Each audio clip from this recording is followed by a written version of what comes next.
en el este y así queda bien. Perfecto. Muy buenas a todos y bienvenidos un día más a un nuevo episodio de, un directo realmente. Hoy estamos con Alfonso Selas y vamos a estar hablando sobre su libro Escrito en las piedras o Escrito en las pedras, depende del idioma, que está disponible en Amazon. Lo tenéis en la descripción para los que aún no lo hayáis comprado. Una lectura muy recomendable. Y también tendremos a César Martínez Meseguer, que se unirá un poco más tarde, que tenemos también aquí su libro, del que ya hablaremos más en profundidad cuando se una. Así que nada, ¿qué tal, Alfonso? ¿Cómo nos encontramos hoy? Pues muy bien, muy contento. Vamos a ver si improvisamos algo, porque yo contaba más con hacer la entrevista a Meseguer hoy que hablar de mi libro, pero bueno, Meseguer parece que está ocupado hasta dentro de media hora, y a ver si luego le sacamos jugo, porque la verdad que yo me leí su libro La teoría evolutiva de las instituciones, y bueno, es una auténtica maravilla. Y hoy, además, queremos hablar de otro tema, ¿no? Que se está especializando él en lo de las empresas descentralizadas, ¿no? Que es muy interesante también. Sí, yo también lo leí y me examiné también del libro. Por cierto, que se lo compré el año pasado a Bitancap, si está escuchando por ahí, que muchas gracias, que la verdad que es un libro increíble, y también el del patrón Bitcoin, también es buenísimo, por cierto. Se lo compré a Bitancap online con su librería, con su librería anarquista online, ¿no? Que es buenísima. O sea, que le mandamos saludos desde aquí. Sí, hizo el Patrón Oro también, ¿no? Ahora, el Saifadeu Amaus, el del libro de ese que has enseñado, hizo ahora uno del Patrón Oro. Sí, es verdad, es verdad. Yo de momento solo leí que es buenísimo también. De hecho, es muy cercano a Hoppe y tal, actualmente. Está ahí en la Property and Freedom Society. Sí, Y Taleb, que le había escrito el prólogo al libro del patrón Bitcoin, como que se desdijo, creo, que ya no esperemos. le mola mucho Bitcoin. Bueno, Taleb es bastante anti-Bitcoin. Sí, no, claro, pero al principio creo que era bastante pro Bitcoin y le había hecho el prólogo y como que creo que le dijo que lo quitara o no sé qué. Nadie es perfecto. Que conste que yo no tengo tampoco una opinión clara sobre lo que va a pasar con el Bitcoin, pero bueno, ojalá triunfe, porque comparado con esta miseria de las monedas fiat y con es la situación más distópica que son las CBDCs, el Bitcoin es una auténtica maravilla. Genial, pues vamos a meternos un poco en materia.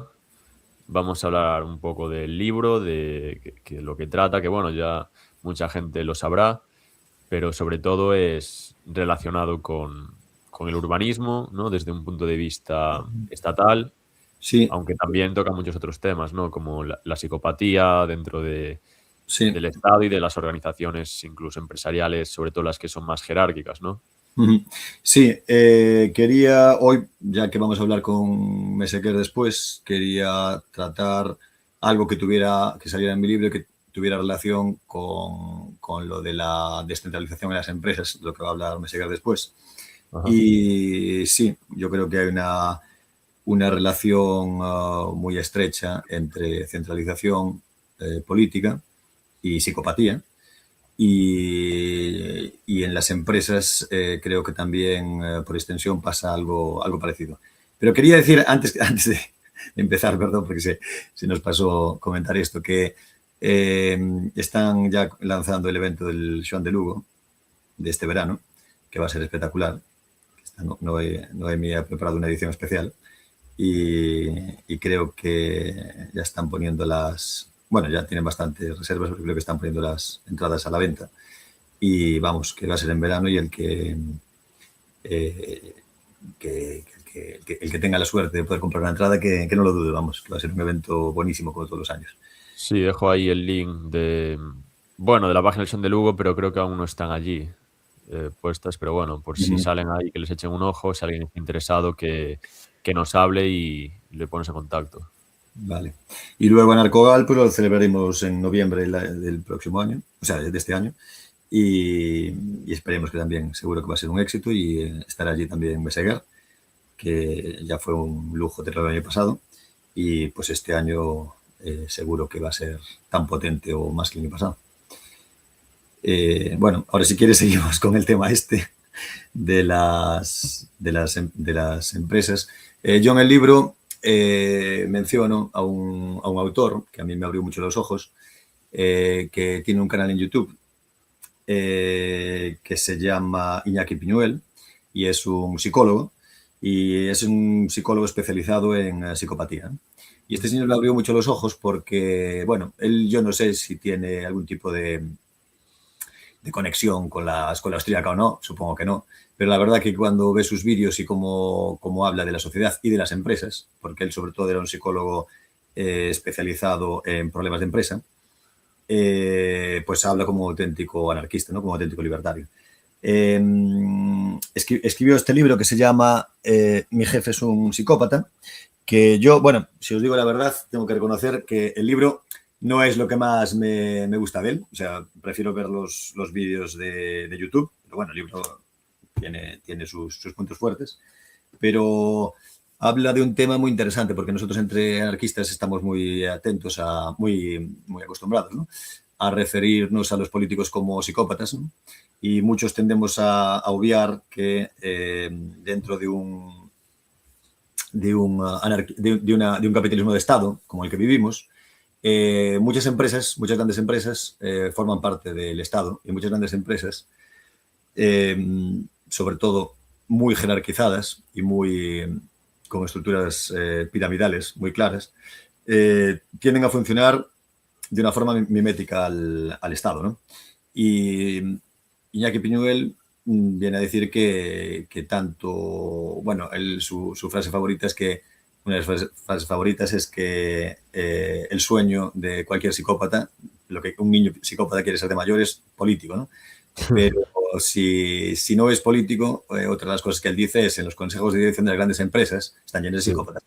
Es otra cosa que dice, es otro de los psicópatas se sienten atraídos por las posiciones que concentran mucho poder, ¿no? Entonces, bueno, esa es su principal habilidad, el hablar bien, el mentir, el hacer todo tipo de chanchullos para subir rápido en la escala, en la pirámide del poder. Y pues eso, nosotros como anarquistas también teníamos que hacer crítica a ese tipo de empresas, porque en el fondo son empresas que están funcionando, están replicando la forma de funcionar del Estado, y creo que se habla poco de eso. Me gustó mucho que él llegó a este tema un poco de casualidad en su carrera profesional. Él era experto en... estudiaba gente que tenía altas capacidades, ¿no? Y se dio cuenta que muchos llegaban con problemas psicológicos porque habían sufrido bullying en las empresas, ¿no? Entonces él primero estudió a esta gente con altas capacidades, y luego se dedicó a ver por qué esta gente sufría bullying y dónde lo sufrían. Entonces se puso a estudiar a quiénes le hacían bullying a este tipo de gente que eran muy buena, y se dio cuenta que eran psicópatas en los puestos de poder de las empresas. Y él ahora después ya se puso a estudiar a los psicópatas en el poder. De ahí que escribiera este libro y que tenga ese canal tan exitoso, que os recomiendo que lo veáis. Lo que dice por qué pasa este fenómeno es porque cuando una persona tiene altas capacidades, una de las características que tiene es que, además de ser inteligente y competente, suelen ser personas poco corruptibles, ¿no? Tienen un sentido de la ética bastante grande. Entonces, ellos van a intentar denunciar las cosas que están perjudicando a la empresa, ¿no? Entonces, una cosa que un psicópata en un puesto de poder odia es que alguien evidencie que él es un psicópata o que él es un incompetente, ¿no? Entonces, en cuanto detectan que hay alguien de este perfil, una persona inteligente e íntegra, van a intentar difamarla y van a intentar hacer la vida imposible hasta echarla de la empresa, ¿no? Y bueno, eso creo que es un fenómeno que pasa también evidentemente en la política, y que pasa en las sociedades estatistas, claramente. Eso yo en mi libro yo relaciono al Estado con el poder, con lo que los romanos llamaban la potestas, y relaciono el gobierno de la anarquía con la autoritas, lo que los romanos llamaban autoritas, que en el fondo es el líder que gobierna por tener carisma, pero que, bueno, que como decíamos, como dice en el Tao, es el gobierno de la no acción, es el gobernante que no gobierna. En las empresas esto también se ve porque es una cosa que aprendí cuando trabajé en una multinacional, en una farmacéutica, empecé a estudiar, empecé a ver cosas raras también dentro de la empresa y empecé a ver qué pasaba con este tipo de perfiles y no comprendía cómo algunos managers eran como tan incompetentes, ¿no? Y luego oía a alguien, no me acuerdo ahora, que decía que un buen manager lo que intenta es asegurarse de que él es el más tonto de su grupo, de su equipo. Es decir, él intenta rodearse de los mejores, fichar a los mejores. Él no tiene miedo a que los otros sean mejores. De hecho, evidentemente, deberían de ser mejores que él porque son los especialistas, ¿no? Entonces, él va a contratar a los mejores que le van a hacer mejor a él también. Eso es el punto de vista de un buen manager, ¿no? Un mal manager, por contra, lo que quiere es traer a gente muy mala para que nadie evidencie lo incompetente que es él, ¿no? Y además porque así parece que él destaca, ¿no? Como diciendo, bueno, tengo a estos incompetentes, pero aquí estoy yo para resolver lo que haga falta, ¿no? Entonces parece que queda él como la persona competente, ¿no? Y si vemos el caso del buen manager, en el fondo lo que está haciendo es, digamos, no gobernar. Es decir, él lo que está es cogiendo a los mejores para que ellos tomen las decisiones por él. Él lo único que está haciendo es, digamos, creando el equipo, ¿no? Pero en el fondo es lo que replica el gobierno de la autoritas, ¿no? ¿Qué te parece? Sí, claro. O sea, a ver, al final es un poco la discusión que tuvieron Rothbard y Conkin, que Conkin en el Manifiesto Neolibertario, bueno, en general siempre es un agorista y tal, que estaba en contra de las empresas así jerárquicas, ¿no? Que realmente sí que Rothbard ahí más o menos está de acuerdo porque imitan la estructura del Estado, porque el Estado a través de las regulaciones y todo eso, pues te obliga a seguir unos determinados patrones que hacen asemejarse, ¿no? Y incluso las vuelven más lentas, más burocráticas y todo eso. Pero claro, sin interferencia estatal, yo tampoco estaría en contra de una empresa, por muy jerárquica que fuese, ¿no? En el sentido de que al final sí que habría libertad total para elegir estar allí o no. Mientras, claro, existe el Estado y así, pues tampoco sabe realmente qué empresas. ¿No? Bueno, las farmacéuticas imagino que sí, que no. Que bien de licencias, de privilegios y demás. Pero claro, habría que discernir cuáles sí, cuáles no, pero sí, en general a mí me convence bastante esa tesis. Nosotros, claro, no somos nadie para elegir qué empresas serían las buenas y las que no serían las buenas, ¿no? Eso le encantaría hacerlo a los políticos, pero nosotros como anarquistas no seríamos nosotros que decidiéramos nada porque no tenemos esa capacidad. Sería el mercado. Lo que pasa es que lo que vienen a decir, lo que va a explicar después Meseguer, es como las empresas descentralizadas funcionan mucho mejor. Evidentemente, si tú lo que quieres es tener protagonismo y poder, eso es un lastre para la empresa, porque estás imponiendo tu propio beneficio, tus propios intereses al beneficio de la empresa, ¿no? Que es una cosa que, por ejemplo, Piñuel comenta bastantes veces en su libro. Alguna gente piensa que es buena idea tener a un psicópata porque lo ponen como el tiburón que va a hacer y tal. Y dice, de eso nada, es tan egoísta que va a hundir a la empresa. Va a ponerse siempre él por delante. Dice, o sea, que eso ni de broma. Muchas empresas que tienen este perfil, yo creo que además tienen un recorrido muy corto, ¿no? Suelen ser empresas que crecen muy rápido, que no todas las empresas que crecen rápido son psicopáticas para mí, pero bueno, quiero decir que harán cualquier cosa para crecer, eso les permite a lo mejor, haciendo trampas evidentemente, crecer muy rápido, pero después a largo plazo tienden a caer, ¿no? Son bastante insostenibles, ¿no? Eso me gustó un libro que también tengo por aquí. Sí. Traje aquí varios libros. Leía recientemente este libro de Give and Take de Adam Grant, que no sé si está traducido al castellano. Este libro está muy bien porque en vez de ser muy negativo con respecto a lo que pasa en las empresas con este tipo de gente, él dice que Si bien es verdad que a corto plazo las personas, pues sí, más psicopáticas llegan rápido a las posiciones de jerarquía, dice que a largo plazo son personas normalmente más empáticas, que tienen también, bueno, explica que tienen un punto también en el que, digamos, también saben defenderse, también saben poner límites, ¿no? Pero que en un principio son empáticas y intentan colaborar. Suelen ser las que a largo plazo acaben realmente imponiéndose en la mayoría de las empresas.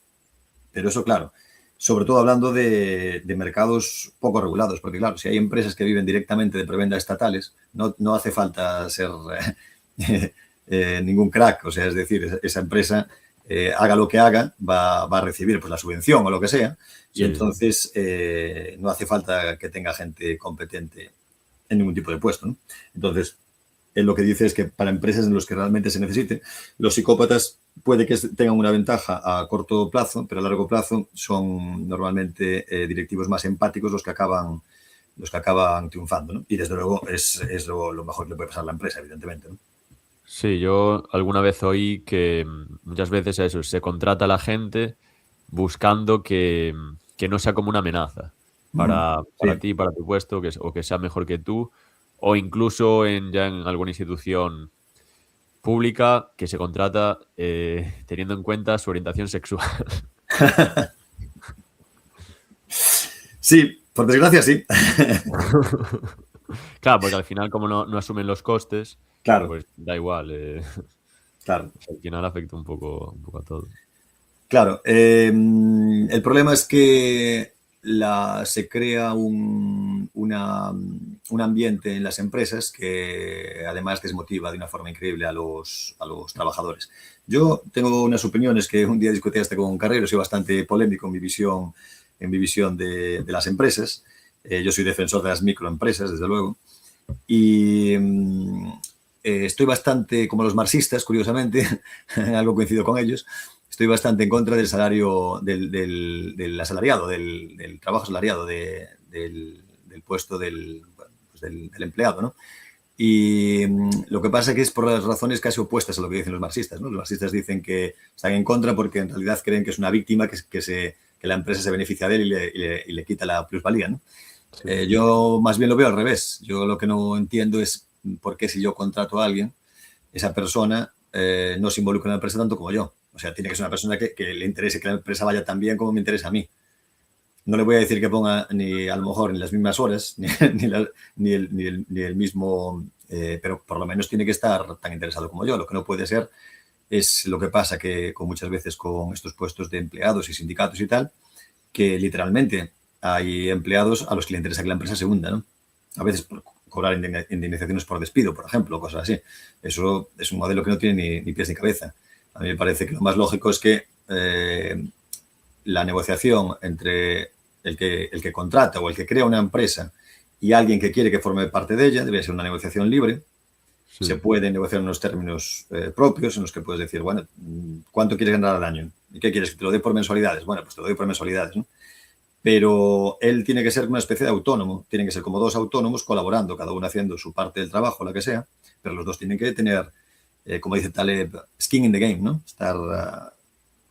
Tener interés en que la empresa vaya adelante, digo yo. ¿Cómo lo ves?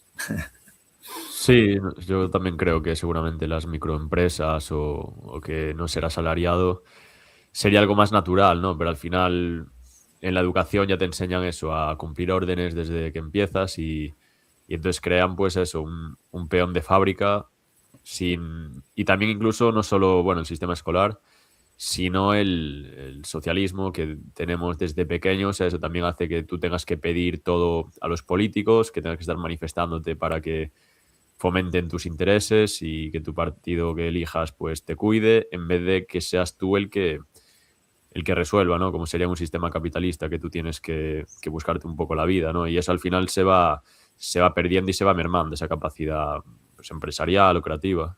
Totalmente. Es que tú fíjate, si tuviéramos claro que a veces incluso entre anarquistas parece que no tenemos claro, que lo importante, el capitalismo es descentralización. es libertad. Y el Estado lo que tiende es a la centralización del poder. El plan del psicópata es ser, como el de cualquier imperio, dominarlos a todos, dominar a todo el mundo, si puede, ¿no? La centralización es el gran enemigo del capitalismo y de la libertad y de la anarquía, evidentemente, es lo contrario de la anarquía, ¿no?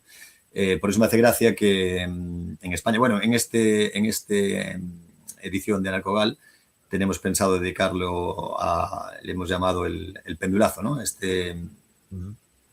A este nuevo fenómeno que está surgiendo ahora en Europa y en España, ¿no? Esta reacción de los votantes que antes eran de ultraizquierda y ahora se han pasado a la ultraderecha, pero que en el fondo no es más que el propio sistema defendiéndose, ¿no? O sea, es tan estatista o más Vox que Podemos, ¿no? O sea, el socialismo de derechas, el nacionalsocialismo de Vox, pues eso no deja de ser, son parte integrante del sistema y lo que quieren es un sistema hasta más fuerte, pero es tan peligroso, para nosotros hasta más incluso diría, ese jacobinismo que en España está tan asociado a la derecha, bueno, la derecha y la izquierda en realidad, ¿no? Porque aquí ningún partido tiene realmente un programa serio de federalización del país, pero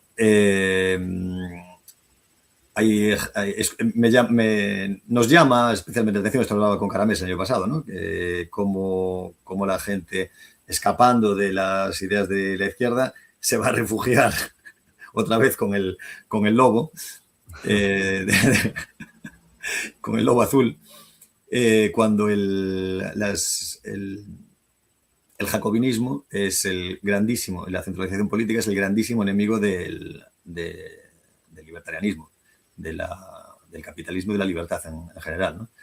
Y bueno, nosotros me gustaría que en Anarcogal pues se oyeran cosas que en España, por desgracia, no tenemos muchas voces que estén abogando claramente por separarse de ese tipo de partidos y por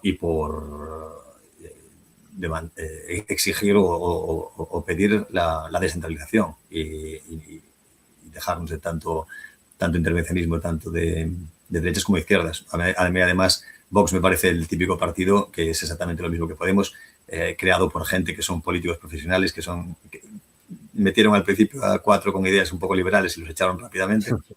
Y así como Bastos le dio aquella paliza mítica a Monedero, ¿no? En aquel canal de televisión gallega, en el que le dijo todo lo que le iba a pasar a Podemos sobre la ley de hierro de las oligarquías, pues evidentemente a Vox le está pasando exactamente lo mismo. Yo sinceramente creo que Vox no va a ninguna parte en todo caso. O sea, yo creo que ahora lo que pasó en las últimas elecciones en Castilla y León creo que ya se está marcando un techo, porque creo que en España, a diferencia de otros países de Europa, el votante español es muy de centro, ¿no? Es una especie de, sí, tibio socialdemócrata medio, ¿no? No le gusta, escapan bastante de la radicalidad, ¿no? De los extremos de izquierda y de derecha. Por eso tenemos dos partidos que son... Bueno, lo que siempre dice Bastos es que el Parlamento español es de derechas, ¿no? Pero claro, hay que tener en cuenta que es derecha también nacionalista, ¿no? O sea, nacionalista de la comunidad socialista de España. Sí, sí. Hombre, lo que está claro es que el Estado-Nación está en jaque, tiende a desaparecer, porque esto también viene explicado por Alvin Toffler, ¿no? La tecnología en la que estamos ahora, que es un momento totalmente disruptivo, del cual yo soy muy positivo. Yo creo que la cantidad de información de la que disponemos hoy en día es algo que jamás en la historia tuvimos, ¿no? O sea, prácticamente llevamos 20 años con redes sociales y la información aumentando de una forma increíble. Con la inteligencia artificial se genera muchísima más información y se comparte mucho más rápido. Yo soy muy, muy positivo hacia dónde nos lleva este aumento de la información, que yo creo que es hacia la descentralización, que es lo que decía Toffler en la tercera ola. Pero al mismo tiempo, el Estado también puede utilizar toda esa tecnología para centralizar mucho más, ¿no? Entonces, por eso surge cosas como la Unión Europea, ¿no? Que centraliza el poder mucho más, y pues los nacionalismos periféricos o las euroregiones, lo que sea, que descentralizan. Entonces el Estado-Nación está al mismo tiempo atacado por dos sitios, ¿no? que yo creo que eso es lo que hace que surjan partidos como AfD o como el Front Nacional, como Vox, que intentan salvar, o sea, que intentan recuperar ese espíritu del Estado-Nación, como si el Estado-Nación hubiera hecho maravillas con sus respectivos países, ¿no? Cuando vemos que todas estas economías, bueno, en concreto hablando de la española, España es un país que desde que se hicieron las revoluciones liberales ha estado entre revoluciones, guerras, conflictos internos, dictaduras, atraso económico, aislamiento, de todo menos capitalismo, que es lo que tenía que haber tenido. O sea que no sé qué tenemos que echar de menos realmente, ¿no? Sí, no, o sea, al final Nostalgia.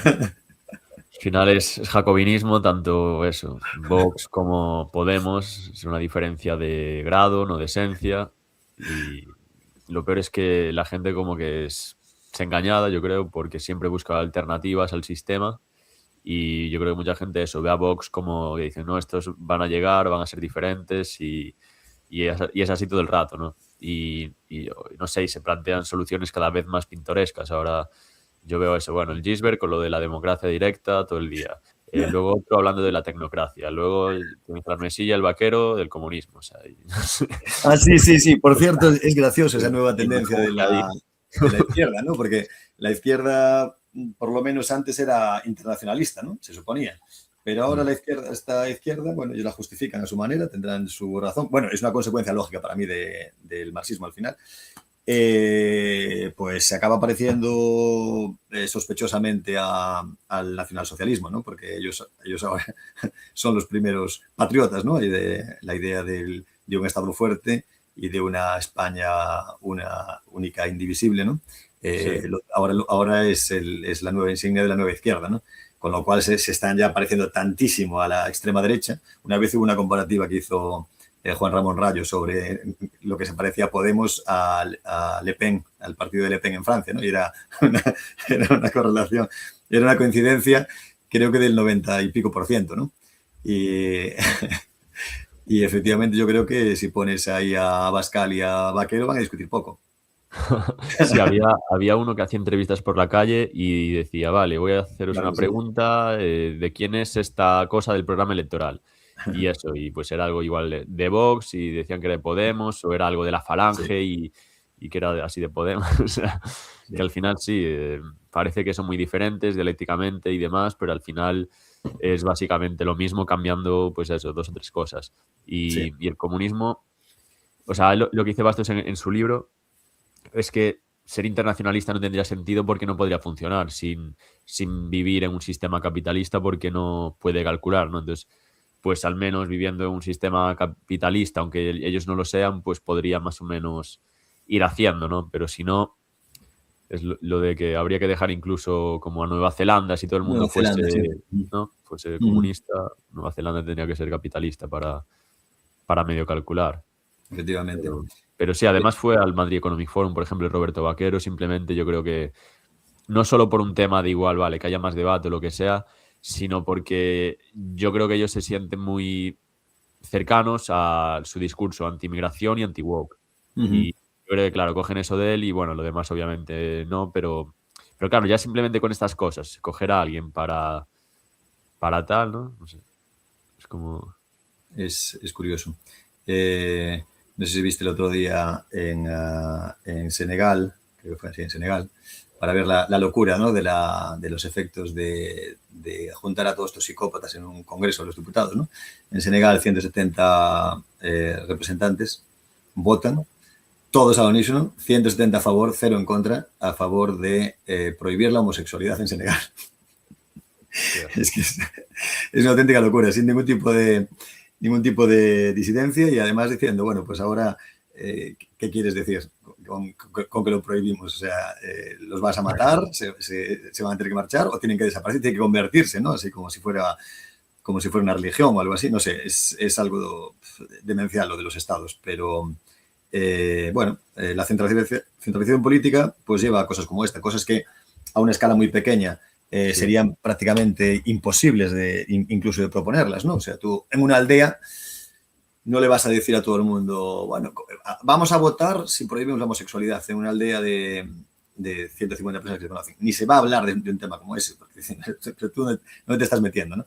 No se votaría prácticamente de ningún tema de los que... Pero a nivel macro, a nivel de estos tíos tan alejados del contacto con la realidad, pues se pueden votar cosas como esa y que aún encima los 170 representantes estén de acuerdo en que eso es totalmente legítimo y correcto y tal. Bueno, Sí. pues... A ver, pero si fuese a un nivel de aldea tampoco sería tanto problema, te irías a la aldea de al lado. Claro, también, es que esa es la cuestión, pero es que ni siquiera, es que sería muy extraño que en una aldea se votase algo así, porque claro, tú cuando conoces a todos tus vecinos no Sí. vas a andar entrometiéndote tanto en tal, o sea, yo veo muy difícil que en una aldea digan, oye, pues ahora el que tenga una casa de más de 1 millón de francos, como propusieron aquí No, a ver. ¿Qué? Sí, no, a ver, digo, votación igual, no, pero por ejemplo, los Amis, obviamente, no vas a de repente a comprarte un iPhone siendo, siendo un Ami, sabes que si ves a un lugar donde los Amis, pues tienes que tener unas reglas y si no, pues te puedes ir, ¿no? Claro, eso por supuesto, sí, lo que pasa es que, por ejemplo, las comunidades así tienden a ser muy estables. Entonces, la comunidad de los Amis, por ejemplo, es un ejemplo de una comunidad muy estable. No se van a votar unos cambios así radicales, ¿no? Sí, Para que genere un enfrentamiento brutal dentro de la comunidad. no, Es más es que bien todo lo contrario. eso es lo que hace el Estado, Claro, dividir claro, y vencer. claro, efectivamente. Bueno, sí, imponerse, llevarnos al desastre a todos, que es lo que hace, básicamente. Sí, sí. Hablando del tema de por qué funcionan mucho mejor, a mí me hace gracia que mucha gente le cueste ver por qué las empresas descentralizadas funcionarían mucho mejor que las empresas jerárquicas y en cambio pues creo que entre libertarios podemos ver bastante claro, ¿no? Cómo los estados centralizados, bueno, la Unión Europea es el ejemplo perfecto, ¿no? Como desde que se unió la Unión Europea en este macro gobierno que está montando allí en Bruselas, se está paralizando toda la actividad económica en la Unión Europea, está llevando a todo el mundo a la miseria. Y en cambio, un país como Suiza, completamente descentralizado, es un modelo que funciona muchísimo mejor y como Taleb dice en su libro, se llama... Es antifrágil, ¿no? Sí. Pues yo creo que en las empresas pasa exactamente lo mismo. Las empresas, cuanto más descentralizadas sean, es mucho más fácil que sean mucho más estables, ¿no? Que no tengan esos golpes de timón bruscos, ¿no? que puede tener una empresa muy centralizada, que una decisión del burócrata de turno, del CEO de turno, puede llevar la empresa a la quiebra dentro de nada, ¿no? O su falta de reacción, ¿no? Porque al final es un problema de falta de información, porque la información nunca llega arriba, todo lo rápido y todo lo bien que debería llegar, ¿no? Porque se va filtrando por los distintos supervisores o managers que hay en el medio. Yo vuelvo a citar a Alvin Toffler, definió este problema ya hace mucho tiempo y dijo, cuando escribió el shock del futuro y cuando escribió Power Shift ¿cómo se llama? Y la tercera ola, escribió también, dijo, bueno, el impacto de la tecnología va a ser tan grande en todo y anticipaba que a partir de ahora las empresas se iban a tener que descentralizar lo máximo posible, precisamente porque tendrían que estar adaptándose muy rápidamente a los cambios del mercado, ¿no? Eso que anticipó Con claro. la IA es que puedes hacer de todo. O sea, lo que antes necesitarías un equipo de 20 personas, ahora más o menos tú solo te puedes apañar para hacer bastantes cosas. Obviamente no todo, pero facilita mucho lo que comentas de descentralizar. Claro. Y mira, y volviendo a lo que dijimos antes, yo me acuerdo cuando estaba en Irlanda del Norte, vino la crisis del 2008 y yo trabajaba, bueno, mi socio tenía una inmobiliaria y claro, eso se fueron muchas empresas a bancarrota, ¿no? Y se pensaba incluso en cerrar la empresa o lo que sea, ¿no? Sí. En Irlanda, que tienen un sistema bastante más flexible a nivel laboral de lo que tenemos en España, él pudo hacer una cosa que en España es imposible, que es despedir a todo el mundo y recontratarlos como autónomos, precisamente. Por eso digo yo que a mí me parece que las empresas con autónomos funcionarían mucho mejor. Él despidió a todo el mundo, los contrató como autónomos y entonces ellos ahora ya no tenían un salario, sino que se lo tenían que ganar. Hablo sobre todo de los comerciales, vendedores, etcétera, etcétera, ¿no? Sí. Bueno, lo que pasó en consecuencia fue que la empresa se deshizo de costes fijos, se hizo mucho más flexible, creció muchísimo más rápido y los empleados, que ahora eran autónomos, ganaron mucho más que antes. Y la empresa se convirtió en la inmobiliaria más grande del Norte en medio de este momento de crisis. Pero claro, eso se puede permitir gracias a que el Estado, en este caso británico, no tiene tantas normas que restringen tanto los derechos de propiedad de las empresas, ¿no? En cambio, en España, pues claro, si tú tienes esos derechos laborales, esas interferencias, ¿no?, sobre tus derechos de propiedad como empresario, que te impiden pues despedir a la gente y convertirla en autónomos de una forma rápida y adaptarte a las condiciones del mercado de una forma rápida, pues lo que haces es llevar a muchas empresas a la quiebra, evidentemente, ¿no? Pero con ese modelo, con cómo se adaptaron rápidamente a eso, cómo se convirtieron a una empresa flexible y sin costes fijos y adaptativa, lo curioso es que mejoraron todos. No solo ganó la empresa, sino que los empleados pasaron a ganar mucho más. Y seguramente estén mucho más felices en su trabajo, porque ahora ellos trabajan para ellos mismos, son sus propios jefes, que en el fondo yo creo que todos somos, ¿no? Somos empresarios en el fondo todos, ¿no? Sí, aunque bueno, yo creo que la definición de empresario, esa es un poco amplia, que bueno, es la de Huerta de Soto, ¿no? Pero, por ejemplo, Rothbard y Mises también hacen mucho hincapié en el empresario capitalista, ¿no? Porque al final, yo leyendo un poco lo del libro de Huerta, es que no se distingue la función de empresarial de la acción humana, es como realmente lo mismo. Entonces, como que al final yo creo que, en cierto sentido, sí que somos todos empresarios, ¿no? Pero yo creo que para estudiar y demás es un poco amplio. Yo creo que habría que restringirlo un poco más y hacer hincapié en el empresario capitalista, que al final es el que arriesga su dinero, su capital, y el que, bueno, eso hace que se alarguen los procesos productivos y pues es la base, ¿no?, del sistema capitalista, que obviamente puedes emprender sin recursos, ¿no? Poniéndolo de la bombilla, de que tú no tienes dinero y él necesita tal cosa y tú haces de intermediario, pero yo creo que eso es algo más anecdótico casi que la función del empresario capitalista, que es más central. Sí, en todo caso, perdona que estoy aquí con el... En todo caso, lo que está claro es que el empleado, ya no hablo ya del empleado público, que no me quiero meter con ellos, yo soy hijo de medio empleados públicos, pero a mí me parece increíble que exista en la sociedad los empleados públicos, porque no entiendo que un privado tenga por qué cargar con el salario de alguien más, pero bueno, es el sistema en el que estamos y mientras aguante, pues no creo que dure mucho más, pero de momento es así. Pero ya en las empresas se vuelve a reflejar, se vuelve a repetir la estructura piramidal del Estado, y para mí el empleado privado, en gran medida, tiene características ya del empleado público, en el sentido ese de que no se siente tan involucrado a participar en la empresa, ¿no?, en los beneficios de la empresa, sí, como el empresario, cosa que yo no entiendo por qué es así. No, o sea, no entiendo que se meta a trabajar en una empresa y no desee lo mejor a esa empresa, ¿no? O sea, metes al enemigo dentro, ¿no? O sea, es que para mí es una cosa que no tiene ningún sentido, en realidad, ¿no? Esto Rodrigo Mora también lo ve así, ¿no? Lo que pasa es que yo creo que Rodrigo Mora lo ve desde el punto de vista marxista también, ¿no? O sea, no entendí del todo esa parte, que no quiere participar en los beneficios o... A ver, el empleado, yo creo que al aceptar esas condiciones de trabajo, ¿no?, que sí, son muy limitantes para él, ¿no? O sea, hay unos precios de mercado, cuando a mí que me importa que en el mercado se esté pagando, pues yo qué sé, a un arquitecto se le estén pagando 1.500 euros al mes en un estudio en Galicia. A mí lo que me importa es lo que yo aporto dentro de esa empresa, ¿no? O sea, y si yo aporto un gran valor para esa empresa, yo debería ganar mucho más que eso, ¿no? Sí. Entonces, yo creo que cuando entras en la trampa esa del empleado, el empresario parece que te limita ahí y dice, bueno, tú vas a hacer esto y vas a ganar el precio del mercado, ¿no? Y no te da, no te ve como un, ¿cómo se dice?, un asset de la empresa, ¿no?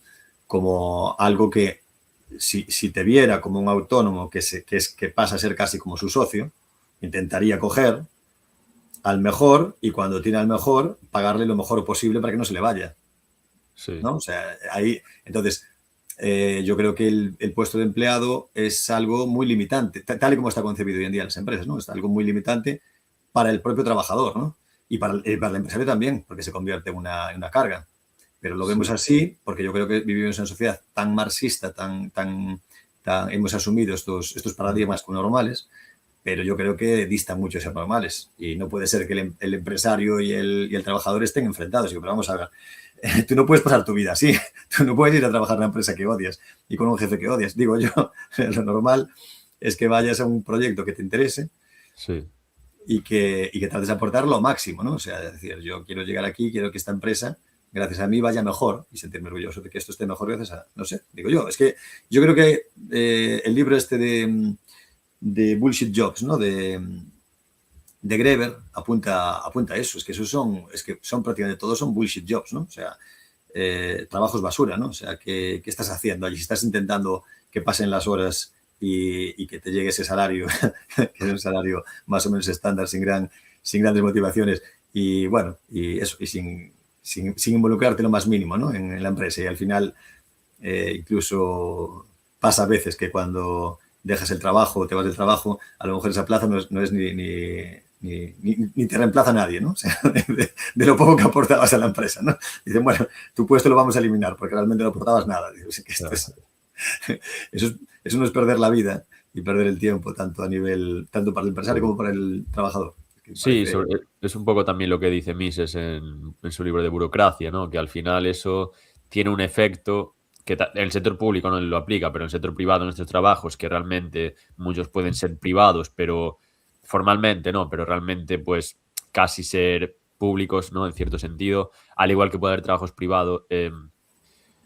Bueno, digo que pesa a la inversa, ¿no? Pero eso, que te afecta realmente a la persona, a tu como un león que meten en un zoo, yo creo. Es un exactamente. poco un ejemplo así tal. Y luego lo de los trabajos de mierda, claro, al final siempre Eh, hay un poco de eso. Hay un poco de eso. eh, Pero yo creo que en Estados Unidos, por ejemplo, Luxemburgo, o igual en estos países que son, digamos, algo, obviamente no son Mancapia, ¿no? Pero que son algo más libres, sí que puedes ser un asalariado y ganarte bien la vida y hay más competitividad en el mercado, entonces puedes eso, ganar mejor y tal, en comparación con lo que hay en España, que eso es totalmente burocrático, el tiempo de despido tienes que dar preaviso, es mazo rígido y al final eso lo pagan los trabajadores sobre todo, bueno, y los claro. empresarios también, obviamente, pero joder, es que contratar y despedir debería ser muy sencillo, como no sé, un mercado de fichajes de fútbol, que no sé. Vamos, o sea, el despido yo creo que tiene que ser siempre libre, evidentemente. O sea, no puedes obligar a alguien a retener a alguien. Es que no sirve de nada. Lo que, lo que impide es precisamente, está César intentando entrar ahora. Ah, Lo vale. que, lo que Igual. consigues a base de darle esa protección supuesta al trabajador que tiene el trabajo es espantar, o sea, es impedir que el empresario cree muchos otros puestos de trabajo que, claro, evidentemente tiene miedo de crear porque tiene miedo después de que no se pueda deshacer de ellos. Entonces, en Suiza el despido prácticamente es prácticamente libre y por eso hay un nivel de contratación altísimo, claro, porque, porque hay mucho menos miedo a contratar, ¿no? Eh, ¿Le mandaste el link a César, que vi que me se, lo acabo acabo de de, hablar? se lo acabo de enviar, sí, a ver si. Vale, que no me di cuenta que justo cerré el WhatsApp aquí porque no me paran de llegar notificaciones Sí. y lo acabo de ver. Así. Eh, y referente a la centralización política, el jacobinismo, también quería comentar la anécdota. El otro día había a un vídeo de la, no sé cómo llamarla, desequilibrada de la Meloni esta, porque la verdad que el vídeo parecía una auténtica desequilibrada, gritando como una loca, en rollo patriótico, ¿no? Diciendo que Bruselas tenía que ser Roma, porque Roma es la capital de Europa histórica, ¿no? Y que Bruselas no tenía que existir, tenía que estar en Roma, ¿no? La capital de la Unión Europea, ¿no? Porque Roma fue el centro de Europa y tal. Y digo yo, pues mira, en este caso estoy de acuerdo con Meloni, porque Roma representa, bueno, pues esa ciudad que casi fagocita toda Europa, que esclavizó, que mató, que esclavizó y y que casi destruyó a toda Europa y a la que Europa después le costó muchísimo superar después de la caída del Imperio Romano. Y Bruselas está haciendo lo mismo, la Unión Europea está haciendo lo mismo. Entonces yo creo que tiene razón, que era más gráfico que en vez de estar ahora la capital de la Unión Europea en Bruselas, que la pusieran directamente en Roma. le doy la razón, ya que se evidencia que la Unión Europea es la cosa más destructiva que hay para Europa hoy en día, vamos, así como fue Roma en su momento. En fin, a ver si se conecta César y nos habla. Por cierto, ya que va a entrar, no puedo dejar de recomendar su libro, que va a hablar también lo va a presentar en Anarcogal, La teoría evolutiva de las instituciones, desde una perspectiva austríaca. El libro es una auténtica maravilla, lo bien redactado que está, lo fácil que se lee, y hace un repaso con de verdad que una cultura impresionante, por todas las teorías filosóficas, que para llegar a explicar que es un tema a lo mejor hasta polémico dentro de la escuela austríaca, ¿no? El que Meseguer es el mayor experto en España, seguramente, de Hayek. Tú eso lo sabes mucho mejor que yo, ¿no? Sí. y una de las cosas en la que Hayek hacía bastante hincapié es en el tema de la teoría evolutiva de las instituciones, ¿no? No sé si quieres explicar. Sí, a ver, siguiendo un poco a Menger, que también es de los que más les gusta, el que menos les gusta es Mises, por el tema de la praxeología y de que existen verdades a priori que se pueden conocer sin llegar a falsar. De hecho, a Hayek también al final escribió una carta, creo que era Popper, o no sé a quién, hablando del tema ese de la falsación, de que llegó a la conclusión que ya tenía esa intuición de que no se podía saber nada a priori y que le convenció el tema de la falsación, entonces no aceptó, acabó renegando de la praxeología de Mises, tirando eso más por el tema del falsacionismo popperiano, y sobre todo le gustaba mucho David Hume, que tenía el tema este de que no puedes realmente conocer nada, es decir, mañana no puedes decir que va a salir el sol simplemente porque haya salido ayer o anteayer, o no puedes decir que todos los cuervos son negros simplemente porque no hayas visto un cuervo de otro color, ¿no? Es creo que se llama este empirismo o cercano al positivismo, también lo de la guillotina de Hume, de que no puedes extraer de un ser un deber ser, y todo esto, ¿no? Entonces, yo creo que lo principal es eso, que hay una rama de la escuela austríaca que es, bueno, obviamente hay debate en esto, yo diría que es la de, no sé si más o menos dirán Mises, bueno, algunos te dirían desde Menger, ¿no? A ver, vamos a decir Mises, Rothbard, pues eso, Bastos, Huerta de Soto, aunque también tira un poco por Hayek, pero no tanto, y luego hay otra rama que sería eso, tirando más, igual un poco más con Menger, con Hayek. Y bueno, esto lo explica Salerno, tiene algún paper que ahora dice Mises and Hayek deshomogenizados, o incluso en la introducción, en el prólogo a la acción humana en inglés, que bueno, el prólogo creo que lo hacían Hulsman, Hoppe, bueno, lo hicieron entre varios, y habla también de esto, ¿no? Y también de que Hayek viene más incluso que de Mises, de Wicksell, ¿no? Que es como cercano a los austríacos, era como era un pariente de von Baber, era no sé qué rama era, pero eran como parientes. Y bueno, sería un poco eso explicado a grandes rasgos, ¿no? Una pues rama más, yo diría racionalista, la de Rothbard tal, y esta pues, no sé, podemos decir subjetivista, no sé. Más subjetivista, sí, sin duda. Menos a priorística, yo creo. Y lo que viene a decir es que las instituciones están en constante evolución, que son, claro. Es que casi como que no tienen ni un principio ni tienen un final, y que lo que no van a tener nunca es un final, que son siempre imperfectas y que van a estar en constante evolución, adaptándose a los tiempos, que de hecho la vida es un cambio constante y que en consecuencia la información se está generando constantemente y que lo que nunca llegaremos es un equilibrio perfecto, nunca se llegará a tener la información total. Entonces, precisamente eso es lo que impediría cualquier tipo de planificación central, cualquier tipo de previsión y de cálculo marxista, de cualquier tipo de que cualquier órgano central pueda saber y anticipar a ciencia cierta lo que vaya a pasar en el futuro, ¿no? Y además viene a decir que incluso, yo también estoy de acuerdo, con la inteligencia artificial no solo no es que se pueda hacer eso, sino que hasta es más complicado. Perdón, que te estaba pasando el WhatsApp. Buenas, profesor, ¿qué tal? Muy buenas tardes. Muy buenas. Tardes, noches ya. Tardes, noches, que aquí yo dentro de nada me tengo que ir a dormir. Gracias una vez más por... Estamos introduciendo un poco el libro y en la medida de lo posible. Pero... Genial. Nada, estábamos hablando de... Bueno, que a mí ya sabes que es un libro que me encantó, que me abrió muchísimo los ojos, que queremos que se difunda más tu visión sobre, en este caso, sobre la teoría evolutiva de las instituciones y esperemos que la gente cuando venga a Narcogal pues ya venga con la lección aprendida, cuando venga a conocerte allí en persona, vengan con la lección aprendida para rebatirte los robaldianos, que tenemos allí unos cuantos, te discutan lo que tengan que decir y yo te estaré allí apoyando, como hayekiano.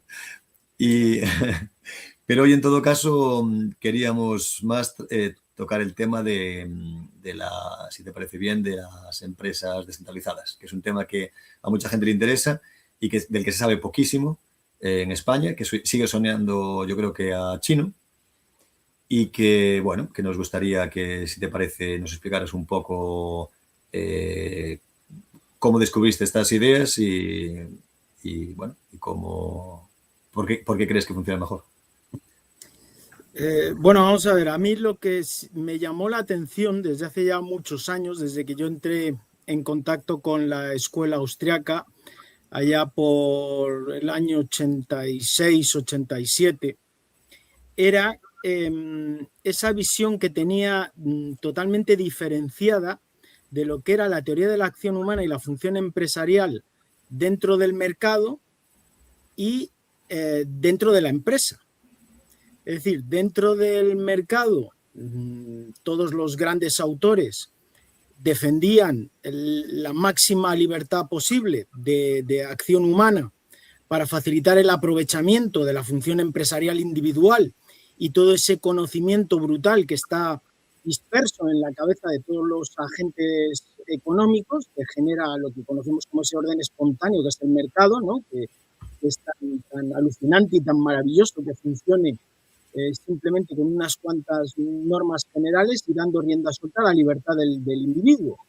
Y que, sin embargo, dentro de las empresas se las concebía como algunos autores calificaban como especies de islas de organización, de islas jerarquizadas en las cuales sí que parecía normal que de forma interna existieran esas jerarquías rígidas y esa subordinación, ¿no? de escalafón dentro de lo que es toda la estructura piramidal típica, tradicional de la empresa. Entonces yo me acuerdo que eso me llamaba la atención porque yo decía, oye, pues igual que dentro de una empresa, aunque es cierto que es a una escala menor, eso teóricamente a los liberales nos tendría que repugnar.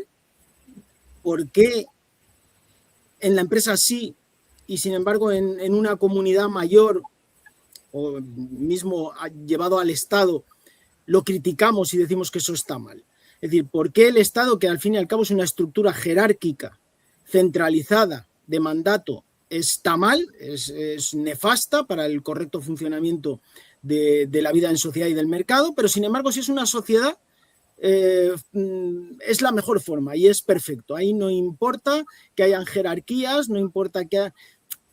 Y eso me llamaba la atención fundamentalmente porque yo pensaba, digo, vale, ¿y dónde está el límite de la escala? Es decir, si es malo para una empresa, ¿cuándo deja de ser malo para la empresa y pasa a ser malo?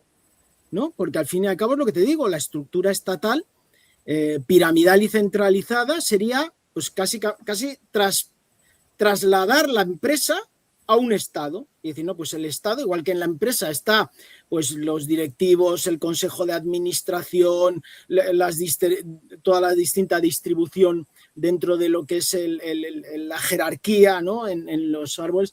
Yo digo, bueno, pues ¿y dónde está el límite? O sea, ¿por qué una cosa está mal? ¿Por qué la otra cosa está bien? Si la teoría de base es la misma. Y no lo entendía, pero fue pasando el tiempo y yo, bueno, pues esas cosas que te quedan ahí rondando la cabeza, pero en el fondo también por un poco error de juventud, ¿no? Que dices, oye, pues si los grandes maestros dicen que es así, pues será porque es así, ¿no? Pero empecé a leer con el paso del tiempo a autores que no eran austriacos, sino que eran especializados en organización empresarial. Eran personas especializadas en organización empresarial, que ya empezaban a ir en esa línea de decir, oye, si un mercado funciona perfectamente bien de forma descentralizada, ¿qué pasa si dentro de la empresa empezamos a introducir este tipo de idea, ¿no? ¿Qué pasaría? ¿Cómo sería la empresa en ese caso? No sería lo que conocemos ahora, sería otra cosa, ¿no?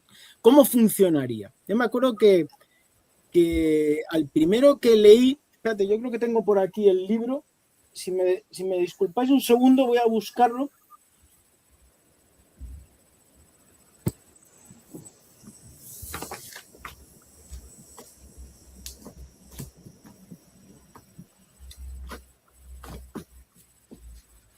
No, pues no lo encuentro, pero vamos, es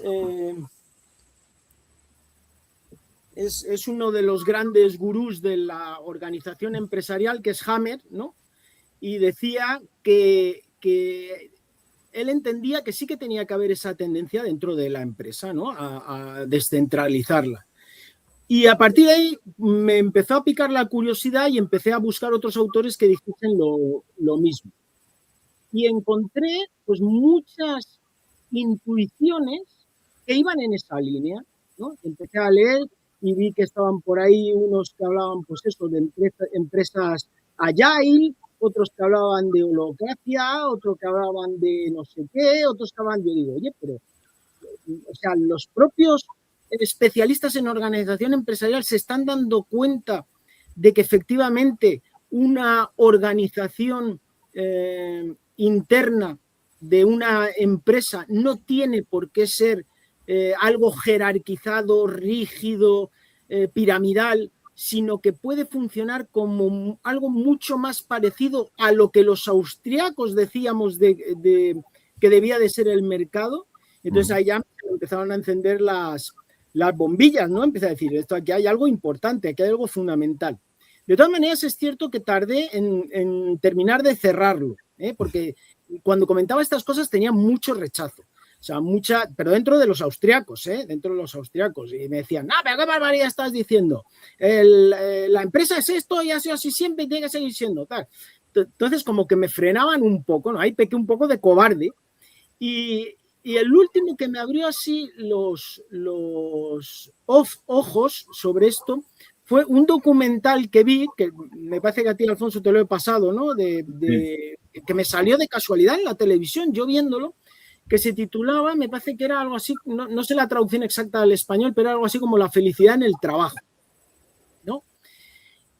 Donde salían distintos, era un documental muy interesante, me parece que era de la televisión francesa, que trataba todos estos temas desde distintos puntos de vista, por distintos profesores, autores, unos franceses, otros ingleses, americanos, ¿no? Y hacían ver cómo efectivamente se habían dado cuenta de esto que estoy yo diciendo. Entonces, claro, yo cuando vi eso, y luego también cuando leí el libro de Lalux, ¿no? El autor este de las empresas TIL, pues igual. Claro, ahí ya es como que se me revolvió todo por dentro, porque dije, es que somos idiotas los austriacos. Somos idiotas perdidos, o sea, lo hemos tenido ahí. Teníamos todo. Teníamos toda la estructura teórica, toda la base que fundamentaba eso, y resulta que nos lo han tenido que decir desde fuera de nuestra propia escuela, que era donde nosotros lo habíamos argumentado y donde lo teníamos, ¿no?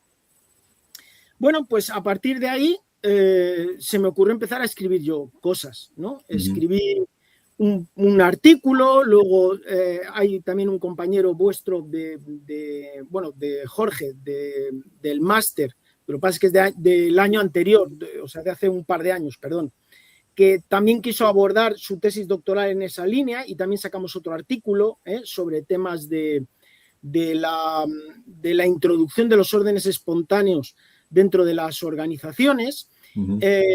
Yo ahora mismo estoy también con otra publicación, estoy buscando a la revista que quiera publicarme. La verdad es que es muy difícil, porque claro, publicar estas cosas, a pesar de que ya hay bastantes cosas escritas, no sigue teniendo todavía, sobre todo en el sector más ortodoxo, pues muchas reticencias, ¿no?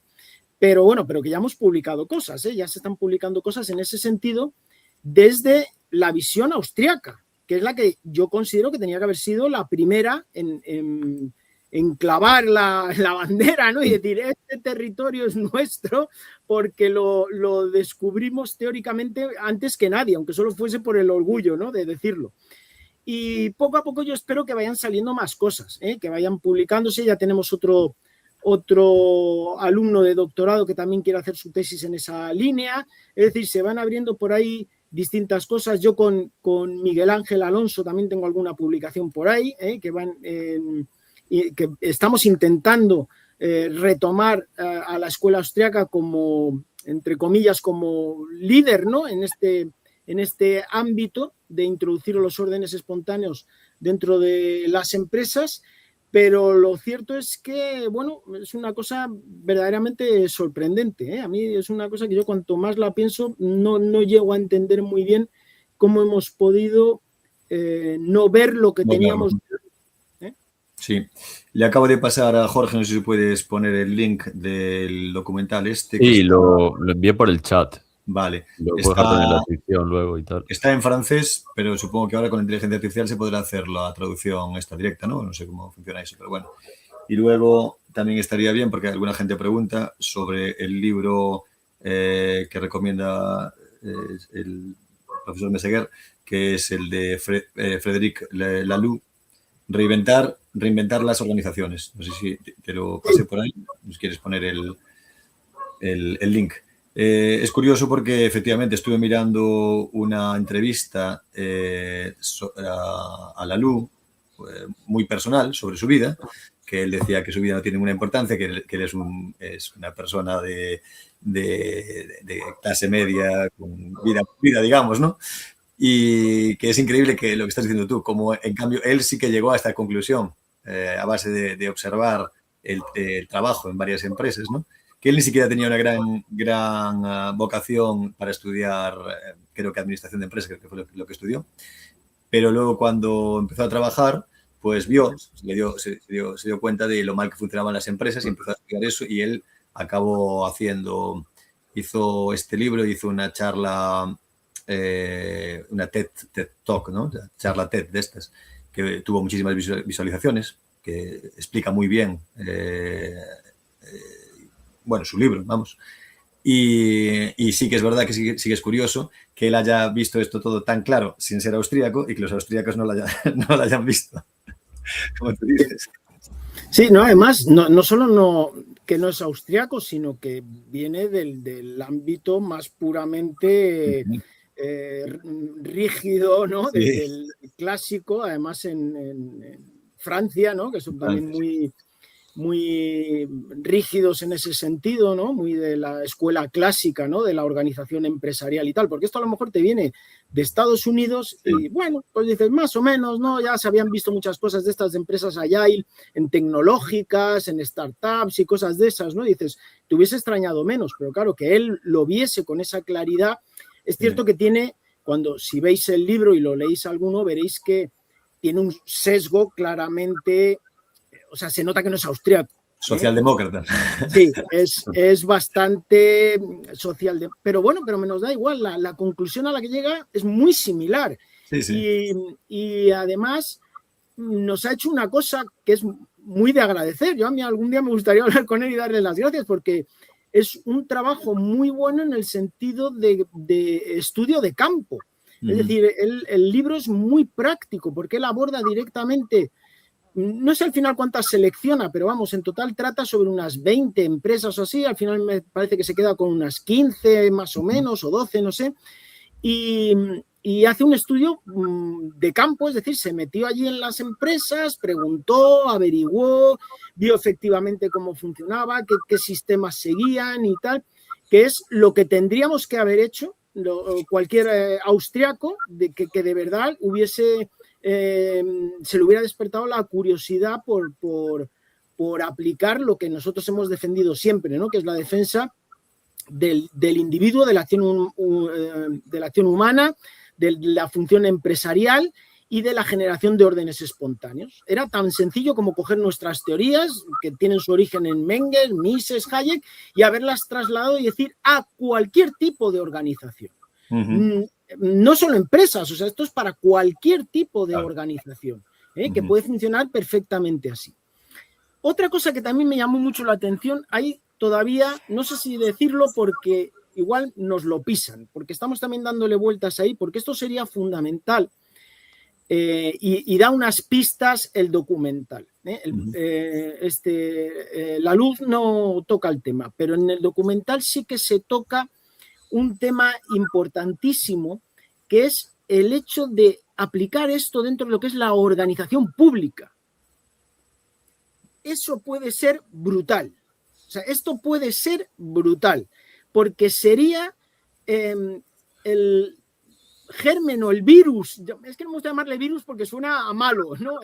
El germen que debería de volver locos y encantar a los anarcocapitalistas, de vaciamiento del Estado tal y como lo conocemos para llevarlo a una sociedad anarquista, que es lo que yo siempre he echado en cara a los anarcocapitalistas, el hecho de que muchos sean anarquistas finalistas que persiguen determinados modelos preestablecidos que generan en su mente, pero no te hablan ni te explican procesos, ni te dicen cómo se llegaría a eso, ni cómo se mantendría en una situación de libertad y por qué no podría dar lugar a lo que decía Nozick, el filósofo austriaco, de inversión hacia un nuevo Estado, ¿no? Bueno, pues la clave yo creo que sería esta, la de que se trata ahí, además, en el documental, de cómo no me acuerdo qué era, me parece que era en Bélgica, se introdujo un ensayo de a ver cómo funcionaría esto si no tuviéramos aquí esta estructura que nos encorseta, típicamente administrativa, rígida y tal. Y bueno, tampoco fue una cosa brutal lo que hicieron y sin embargo fue espectacular. O sea, simplemente bajando un poquito el nivel de control, bajando un poquito el nivel de jerarquía y dando más libertad a la gente, empezó a funcionar de una forma brutal. O sea, dice que hasta incluso recibían cartas y mensajes de los administrados diciendo que cómo había cambiado, que menuda gestión, que qué bien, que de repente todos los expedientes empezaban a salir en un mes cuando antes tardaban un año, que no sé qué, no sé cuántos. Es decir, hay un campo aquí brutal para el estudio, para el análisis y para que los austríacos podamos aportar lo que principalmente estamos intentando con los artículos estos que os estoy diciendo que estamos escribiendo, que es sobre todo la base teórica, porque lo que tiene la LUC es que no respalda teóricamente nada. Él es, lo que te he dicho, un puro ejercicio de campo, de estudio de lo que está pasando, ¿no? Pero es que nosotros le podemos decir el por qué. Claro. ¿Por qué eso es así y por qué funciona? Ellos no lo tienen, ¿no? Porque es pura intuición y pura práctica, ¿no? Entonces, por eso os digo que aquí es un tema que cuando lo saco me apasiona y me alegraba muchísimo que me hayáis invitado y me hayáis llamado para hablar de él, porque yo creo que tiene un potencial brutal. Sí. Yo creo que puede ser una de las patas fundamentales del futuro de la investigación dentro de la escuela austríaca. Aunque ya te digo, tenemos todavía muchos pesos pesados dentro de la escuela que se niegan, que siguen diciendo que ahí sí. O sea, que el Estado mal, estructura centralizada, pero empresas es genial, que es lo que a mí no me cuadraba, ¿no? Es muy raro. Desde el jovencito. Yo, por ejemplo, claro, estábamos comentando antes de que entraras tú, en el Estado vemos claro que los peores modelos para nosotros son los más centralizados, como fue la Unión Soviética en su momento, como es la Unión Europea, como es el jacobinismo francés, y defendemos algo más, los modelos algo más federalistas, tipo Estados Unidos o tipo Alemania, mucho más los verdaderamente federalistas, como es Suiza, y lo vemos en la práctica, ¿no? O sea, es que no, siempre es increíble que nos tengamos que justificar tanto como si habláramos de cosas utópicas, cuando la evidencia empírica demuestra que cuanto más descentralización mejor funcionan los países. No es algo... No somos nosotros que tenemos que somos utópicos, ¿no? Los que tenemos que parece que estamos defendiendo causas utópicas, ¿no? Y yo hasta en Suiza, lo digo de broma porque no quiero meterme aquí, tenemos ahora un grupo creado de libertarios en Suiza y les dije, yo voy a proponer un referéndum aquí para abolir el gobierno federal de Suiza, ¿no? Y volver a todavía más descentralización, ¿no? A solamente los cantones compitiendo entre ellos. Pero así como a nivel político, parece que entre los libertarios, efectivamente, a nivel de Estado sí que lo vemos claro, sí que efectivamente hay una reticencia dentro del nivel de empresa. Y yo creo que las empresas muchas empresas son las antiguas empresas públicas, evidentemente, eran parte del Estado. Muchas de las empresas privadas siguen siendo con ese círculo vicioso, ¿no? de lobismo, ¿no? De influencia entre unos y los otros, y el Estado apoyándose en ellas. El complejo, por ejemplo, armamentístico militar americano, por ejemplo, pero también con las tecnológicas, lo sabemos. Son parte del Estado y simplemente porque son empresas ya lo vemos como algo bueno, pero yo creo que están repitiendo un poco la misma estructura. Y así como, antes le decía a Jorge, así como a mí me parece completamente alocado, ¿no? Yo desde niño, cuando me enteré que existían los funcionarios públicos, digo yo, ¿pero cómo va a ser eso? Que alguien del sector privado tenga que mantener a alguien del sector público. Eso es esclavitud directamente, ¿no?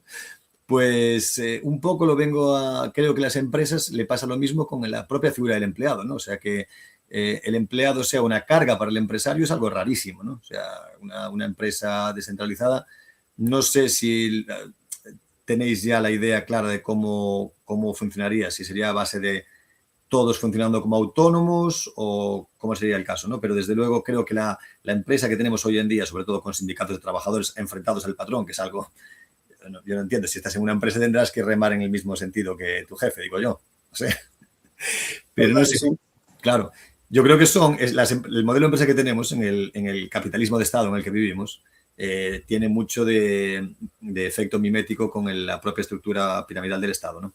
Y seguramente esas empresas que habláis vosotros, no sé cómo veis la organización. ¿Lo veis como autónomos colaborando dentro de una misma entidad o cómo sería? Hombre, sería una figura, desde luego, que nada tendría que ver con el trabajador actual. Claro. Yo creo que tendería más a lo que tú dices, ¿no? A una figura más asimilada a lo que es un autónomo, ¿no? Que presta su servicio, en este caso estaría prestando un servicio para alcanzar un determinado objetivo dentro de una organización, pero una organización totalmente libre y abierta.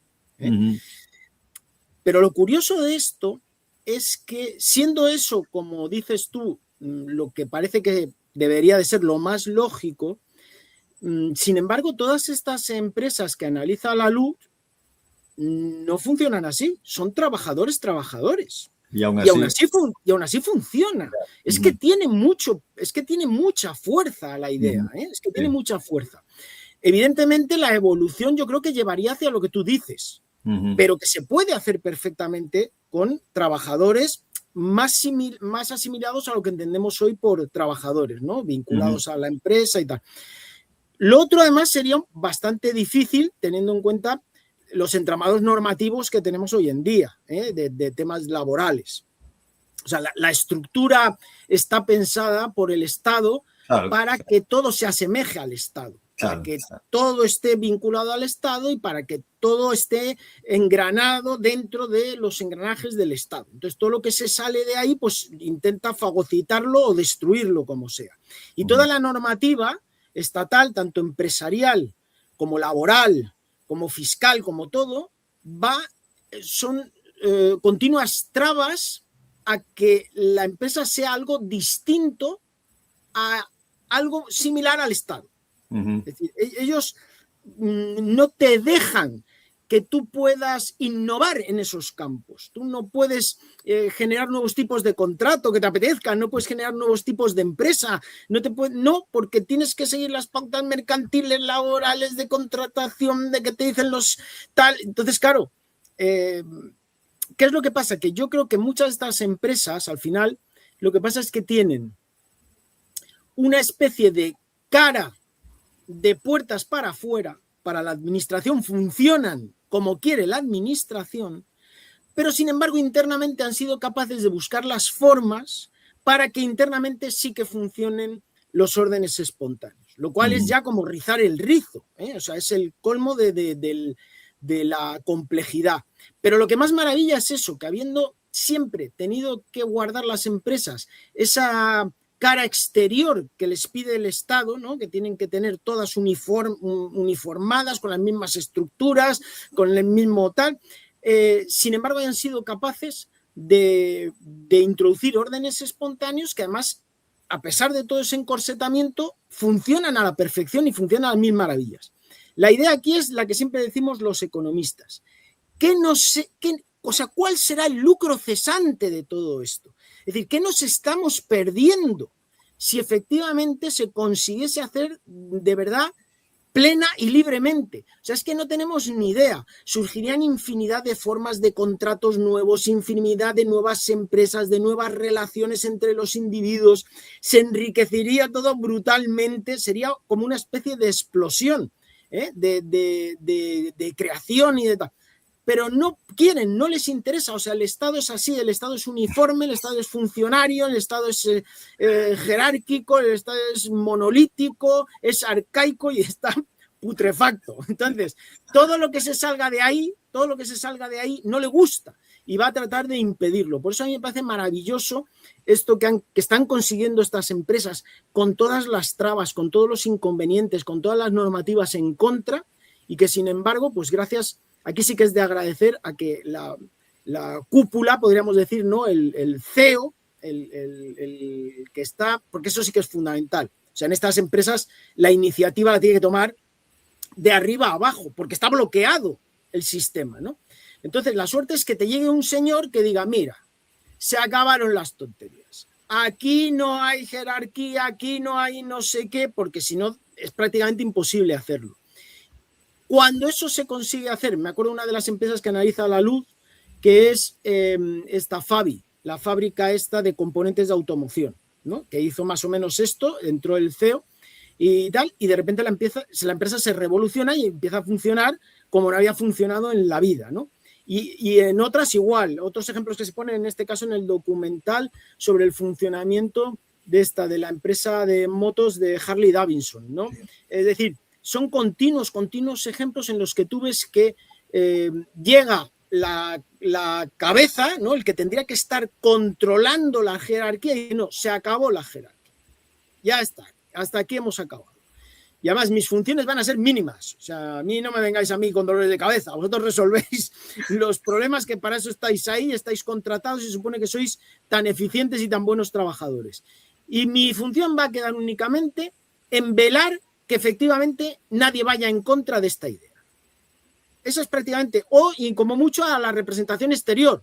Pues claro, exteriormente quieren que haya un director general, ¿no? Un CEO. Bueno, pues vale, pues yo me pongo de CEO, pero mi función interna va a ser únicamente el velar porque la libertad y el orden espontáneo continúe funcionando dentro de la empresa a pesar de los pesares.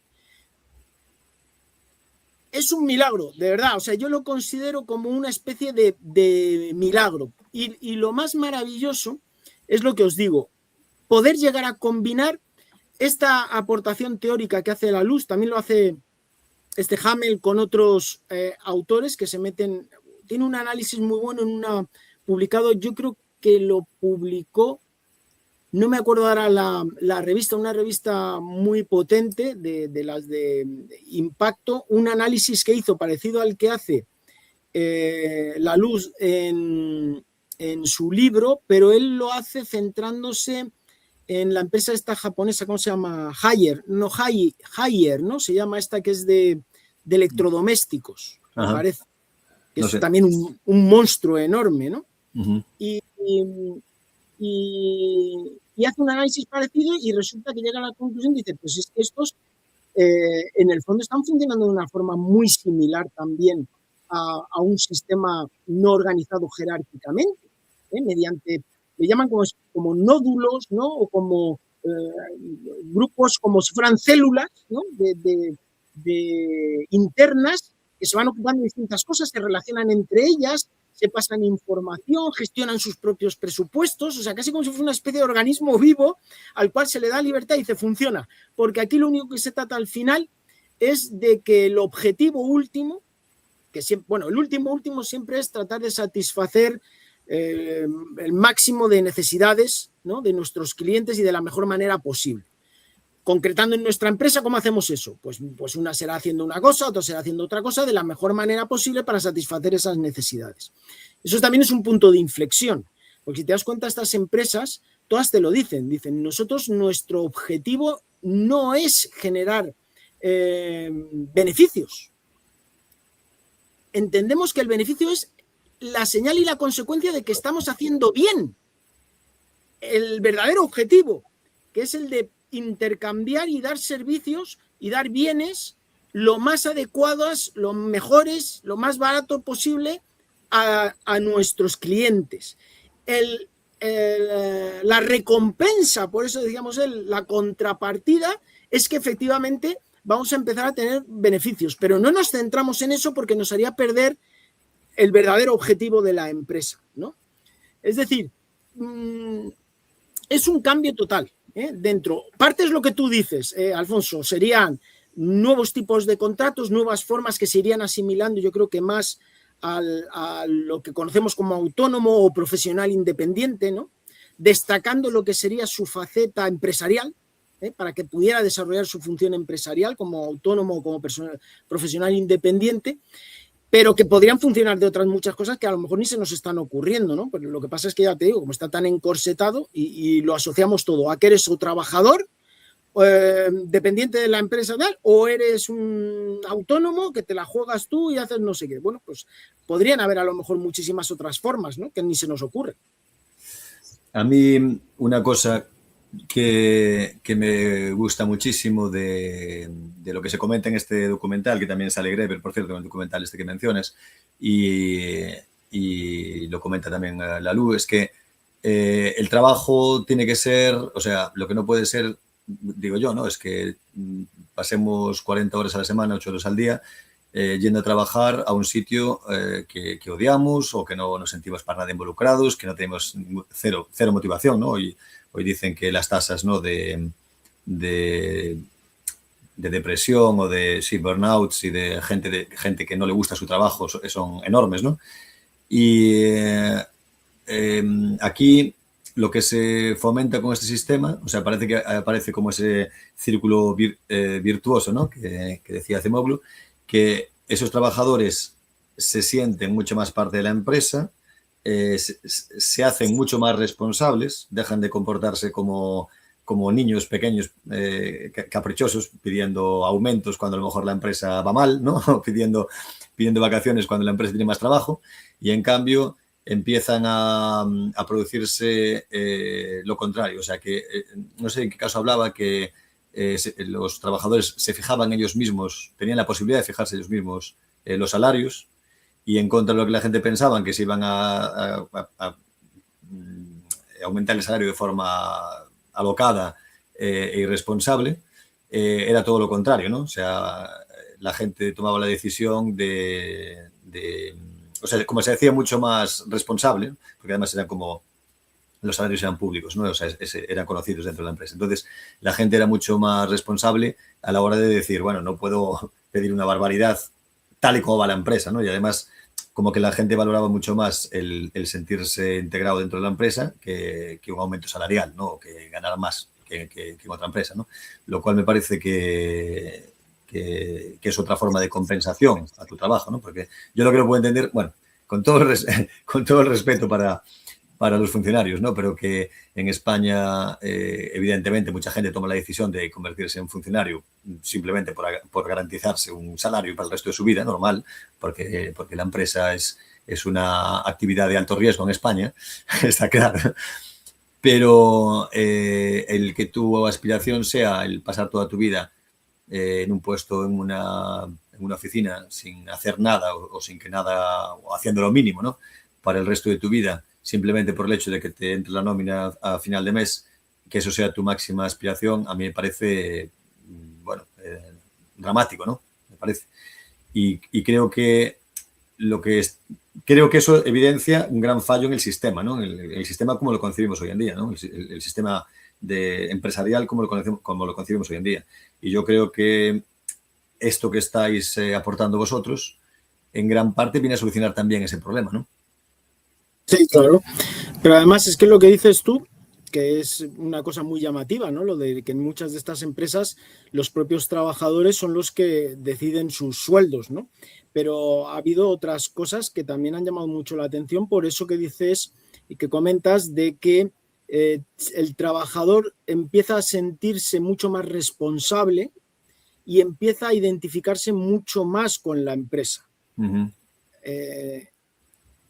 En uno de los, yo no sé si es también en el documental, una de las cosas que comentan, o en el libro de la luz, no sé, dicen que en una de las empresas había habido problemas de robos, de materiales y tal, y que entonces lo que hacían es que lo tenían todo bajo llave, controlado por distintos sistemas, de que tú tenías que firmar y tenía que ir el supervisor para ver que efectivamente habías cogido tal herramienta y luego se chequeaba que la habías dejado, y el almacén estaba también controlado por una persona que no te dejaba entrar si no tenías autorización para sacar. Bueno, todo un entramado como pasa con todas las empresas jerarquizadas y administrativas, ¿no? Que generan cada vez más papeleo, más burocracia, más administración, más control. Al final el que controla necesita un controlador y el controlador otro controlador que controle, y luego hay que hacer reuniones para ver que se está controlando bien y tal, y al final se acaba generando ahí una maraña brutal.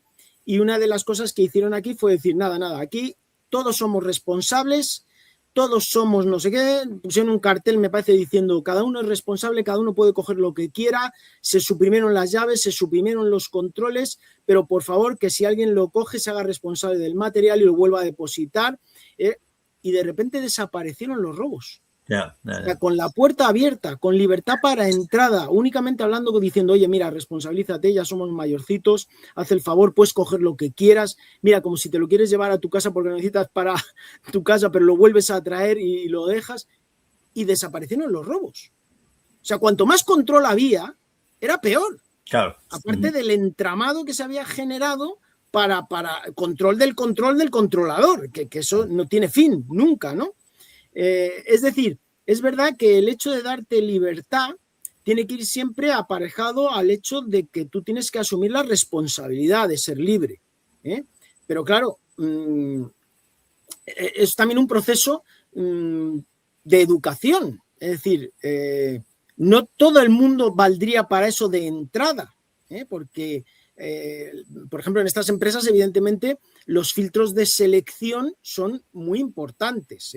Es más, los que pasan los filtros de selección no es una empresa ajena a la propia empresa que quiere contratar, de selección de personal, ni un departamento, no, son los propios compañeros. Los compañeros son los que dicen, aquí queremos a este tío que es un tío valioso, que va a aportar, que es currante, ¿no? Como se suele decir, como dicen mis hijos, este es mi equipo, ¿no? Pues es que es así, ¿no? Y facilita entonces también el que se produzca una selección interna de las personas más valiosas y más válidas para cada puesto, no porque una empresa externa le facilites ¿cómo se llama? Un perfil, ¿no? Determinado, y tú vete a buscar por ahí a quien sea y encasquétamelo, o porque, peor todavía, o porque el jefe superior te meta allí a su cuñado, ¿no? Es decir, aquí los sistemas de selección también son importantes para que se vaya produciendo esa integración de las personas que son de verdad adecuadas.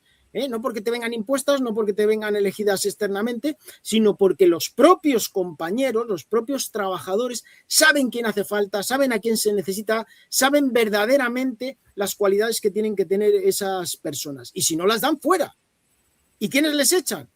Los propios compañeros. Claro, que dicen, claro. Oye, tú no estás aquí para tocarnos las narices. Aquí estamos para sacar proyectos adelante, para mejorar la empresa, para dar la mejor versión de nosotros mismos. Tú has venido aquí a tocarte las narices o has venido a no sé qué, pues duras 2 días.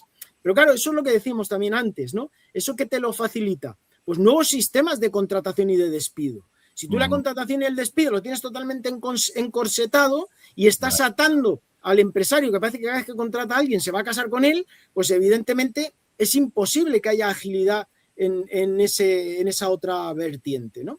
Por eso digo que es que nos estamos perdiendo muchas cosas que ni siquiera somos capaces de plantearnos, ¿eh? La clave sería que se empezase a dar rienda suelta a esta entrada de órdenes espontáneas, es decir, que a las empresas que optasen por este tipo de órdenes se les facilitara, no que se les pusiera trabas, y ver qué empieza a pasar, ¿no? A ver qué pasa, si total no pasa nada, o sea, si no va bien, pues bueno, pues da marcha atrás, no ha pasado nada, pero a ver qué pasa, porque yo estoy convencido de que iba a ser un punto de inflexión brutal y empezarían a pasar cosas que serían verdaderamente sorprendentes, cuando menos, sorprendentes de cara a los nuevos sistemas de organización, nuevos sistemas de contratación que irían surgiendo. Entonces, en ese sentido, es verdad lo que tú dices. Parte de todo ese nuevo sistema serían, por un lado, la asunción de identificación tuya con el objetivo, ¿no?, de la empresa, con sus fines, y por otro lado, la asunción de más libertad vinculada también a una mayor responsabilidad del trabajador. Es decir, algo que es impensable, como dices tú, en el ámbito funcionarial, que es justo al revés. Tú llegas aquí, te sacas tu posición y puedes hacer lo que te dé la gana, nadie te va a echar. Si no rindes, no rindes. Es más, al revés, al que trabaja demasiado le miran mal, porque dicen, ¿qué hace este idiota aquí trabajando si aquí somos funcionarios, ¿no? Y cosas de ese tipo. Esto sería la antítesis del funcionariado. Claro. El funcionamiento de una empresa bajo órdenes espontáneos. Claro. Como tú bien dices, la selección del personal sería importantísimo, que bueno, que en todo caso es algo que muchos empresarios dicen, que leí en el libro de Ray Dalio, de principios, ¿no?, de Ray Dalio, dice: la decisión más importante que vas a tomar es la de contratar a alguien. Siempre la contratación es lo más importante, ¿no? O sea, a quién contratas, ¿no? Pero en todo caso creo que estamos hablando de un nuevo mundo que requiere un tipo de gente un poco distinta, un poco más responsable, y desde luego una revolución en el sistema educativo, ¿no? Porque el sistema educativo estaba pensado para el modelo jerárquico estatista viejo, y mientras no haya una revolución grande en el modelo educativo, que a lo mejor yo desde luego soy un gran partidario del homeschooling, ¿no? Yo creo que en sí mismo los sistemas educativos, los colegios, están pensados ya a imitación de la jerarquía de las empresas después, ¿no? Sí. Bueno, hombre, lo que tú estás diciendo ya sería la caña. O sea, si ya conseguir que la transformación de todo esto empezase desde la educación de los niños, evidentemente. Por eso te digo que lo que más llama la atención es que dentro del sistema, con todas las trabas de que nos han educado mal, de que no tenemos formación adecuada, de que tenemos toda una normativa en contra, a pesar de todo eso, se aplica y funciona. Eso es lo más increíble, lo más maravilloso. Lo que tú estás diciendo ya sería brutal. O sea, sería brutal, porque es que ya te estarían formando para esa nueva forma de organización desde que eres jovencito. Y en lugar de estarte formando como funcionario, obediente y repetidor de cosas, y etcétera, etcétera, nada de creatividad, nada de función empresarial, nada de nada, pues que si se consiguiese cambiar eso, evidentemente ya sería brutal, porque ya las personas iríamos como decirte, como ya teniendo muy asumidos los nuevos roles que se tendrían que asumir dentro de esas nuevas organizaciones estructuradas como un orden espontáneo. No te tendría nadie que explicar nada. No tendrías que pasar esos primeros filtros, barreras o sufrir ese primer shock, ¿no? De decir, ¿pero qué es esto? ¿Dónde me he metido? Tal. ¿Por qué? Pues porque lo traerías aprendido desde jovencito. Pero eso ya que estás diciendo tú es, bueno, o sea, ya la maravilla de las maravillas. Lo que es fundamental es que seamos conscientes de que aún no teniendo todo eso, aún teniendo todas las cosas en contra, funciona. Yeah. Eso es lo que nos tiene que dar ilusión, lo que nos tiene que animar y decir, bueno, pues el resto irá llegando. Ya iremos ganando terreno, ya iremos avanzando. Lo primero que tenemos son esas dos patas que son fundamentales. Por un lado, que también lo has dicho tú, la parte empírica. Es decir, es que está ahí, es que no me puedes decir que soy un utópico, que soy un no sé qué. Es que te traigo aquí 20 y tantas empresas que en contra del mundo lo han conseguido. O sea, ¿qué me estás diciendo? Pero es que encima no es casual o no es aleatorio, bueno, son unas pocas, no. Es que tengo toda la estructura teórica que te demuestra que eso que están haciendo estas empresas y que funciona a pesar de los pesares, si se traslada al resto, va a funcionar también, porque tiene una teoría lógica detrás y científica que te está diciendo que lo que estamos haciendo es una aberración, claro. Y que lo que tendríamos que hacer es lo que debería ser, ¿no? Entonces, con eso ya tenemos que tener por lo menos la tranquilidad esa, ¿no? De decir, oye, mira, tenemos muchas cosas en contra, esto va a ser un trabajo titánico, va a ser muy complicado porque es luchar como luchamos siempre contra el Estado y el Estado está ahí detrás de, como dices tú, de la educación, de las normas, de todo, pero a mí me da mucha esperanza. Me da mucha esperanza porque he visto la fuerza que hay detrás, ¿eh? Y cuando hay fuerza detrás de algo y ese algo demuestra empíricamente que funciona y encima tiene un respaldo teórico sólido, yo estoy convencido que eso tiene que salir. O sea, tardará más, tardará menos, a lo mejor, desgraciadamente, nosotros no llegamos a verlo en plenitud, pero yo creo que eso no tiene vuelta atrás. Yo creo que además el desarrollo tecnológico y la información, ahora que estamos en esta única e increíble explosión de la información, de la creación y la difusión de la información, como nunca ha habido en la historia de la humanidad, creo que es lo que más fácilmente va a llevar a que se desarrollen ese tipo de empresas que son muchísimo más eficientes, ¿no? Y la tecnología, yo creo que, por ejemplo, yo hace años que sigo empresas de blockchain que hacen una cosa que se llama las DAOs, ¿no? Las Decentralized Autonomous Organizations, no sé si conocéis el término, es que básicamente con una especie de blockchain, donde estarían registrados los participantes, la cooperación se hace posible porque toda esa red estaría, digamos, compartiendo información y habría una especie de total transparencia en lo que hacen y quedaría como especie de registro en lo que hacen cada uno de ellos, ¿no? Entonces, eso lo que hace es funcionar como funcionaba a lo mejor pues una antigua aldea en la que todo el mundo se conocía. Entonces la reputación era muy importante y entonces todo el mundo compite por ser casi el que más aporta, ¿no? En vez de escaquearse, que es justo lo contrario que estamos diciendo, esas organizaciones jerárquicas, ¿no? Sí, totalmente, totalmente. El hecho de que tú también... Bueno, y otra cosa que también es muy importante, que verdaderamente dices tú, el aliciente de que se vea que eres una persona íntegra, que eres una persona trabajadora, que eres una persona en la que se puede confiar, evidentemente es como un círculo, en este caso virtuoso, no vicioso, que hace que eso se vaya contagiando al resto. Claro. ¿No?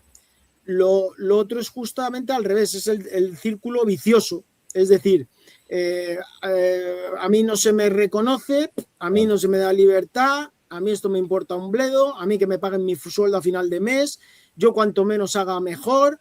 Entonces el de al lado ve que estás haciendo tú lo mismo y dice, pues yo no voy a ser menos, aquí claro. el que trabaje es tonto, tal. O sea, son formas de de meter dentro de la estructura un círculo virtuoso o un círculo vicioso. ¿Eh? Y entonces ahí, pues evidentemente, este tipo de sistemas generan lo que tú dices. El hecho de que los individuos se hagan responsables y quieran hacerse responsables, que además se sepa y que se les valore por ser como son, ¿no? Y eso evidentemente pues acaba generando ese círculo virtuoso y contagioso respecto del resto de los integrantes de la organización. Pero vamos, sí que es verdad que nos estamos perdiendo cantidad de cosas, porque por mucho que tratemos de imaginar cómo sería o cómo debería ser, es muy complicado, porque, como decimos siempre, ahí el dar rienda suelta a miles de cabecitas pensantes tratando de solucionar problemas, eso es insustituible.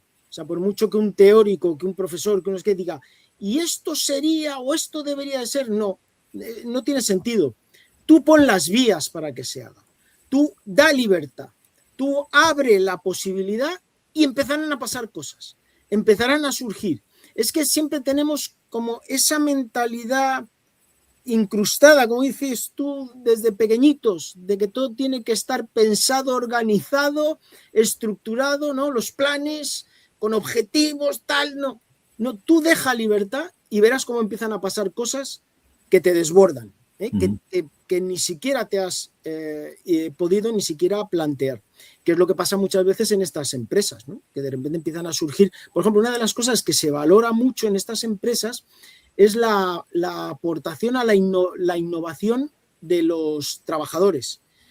Hay buzones de sugerencias, pero reales, no de estos que están ahí de adorno, sino en las cuales verdaderamente cada trabajador aporta ideas que se incorporan. Esto también uno de los que lo empezó a hacer de forma sistemática fue Toyota en la época después de la Primera Guerra Mundial, ¿no? Y empezó a valorar y decir, no, aquí el que sabe el fallo del motor, aquí el que sabe por qué la puerta del coche no cierra bien, aquí el que sabe es el que está ahí.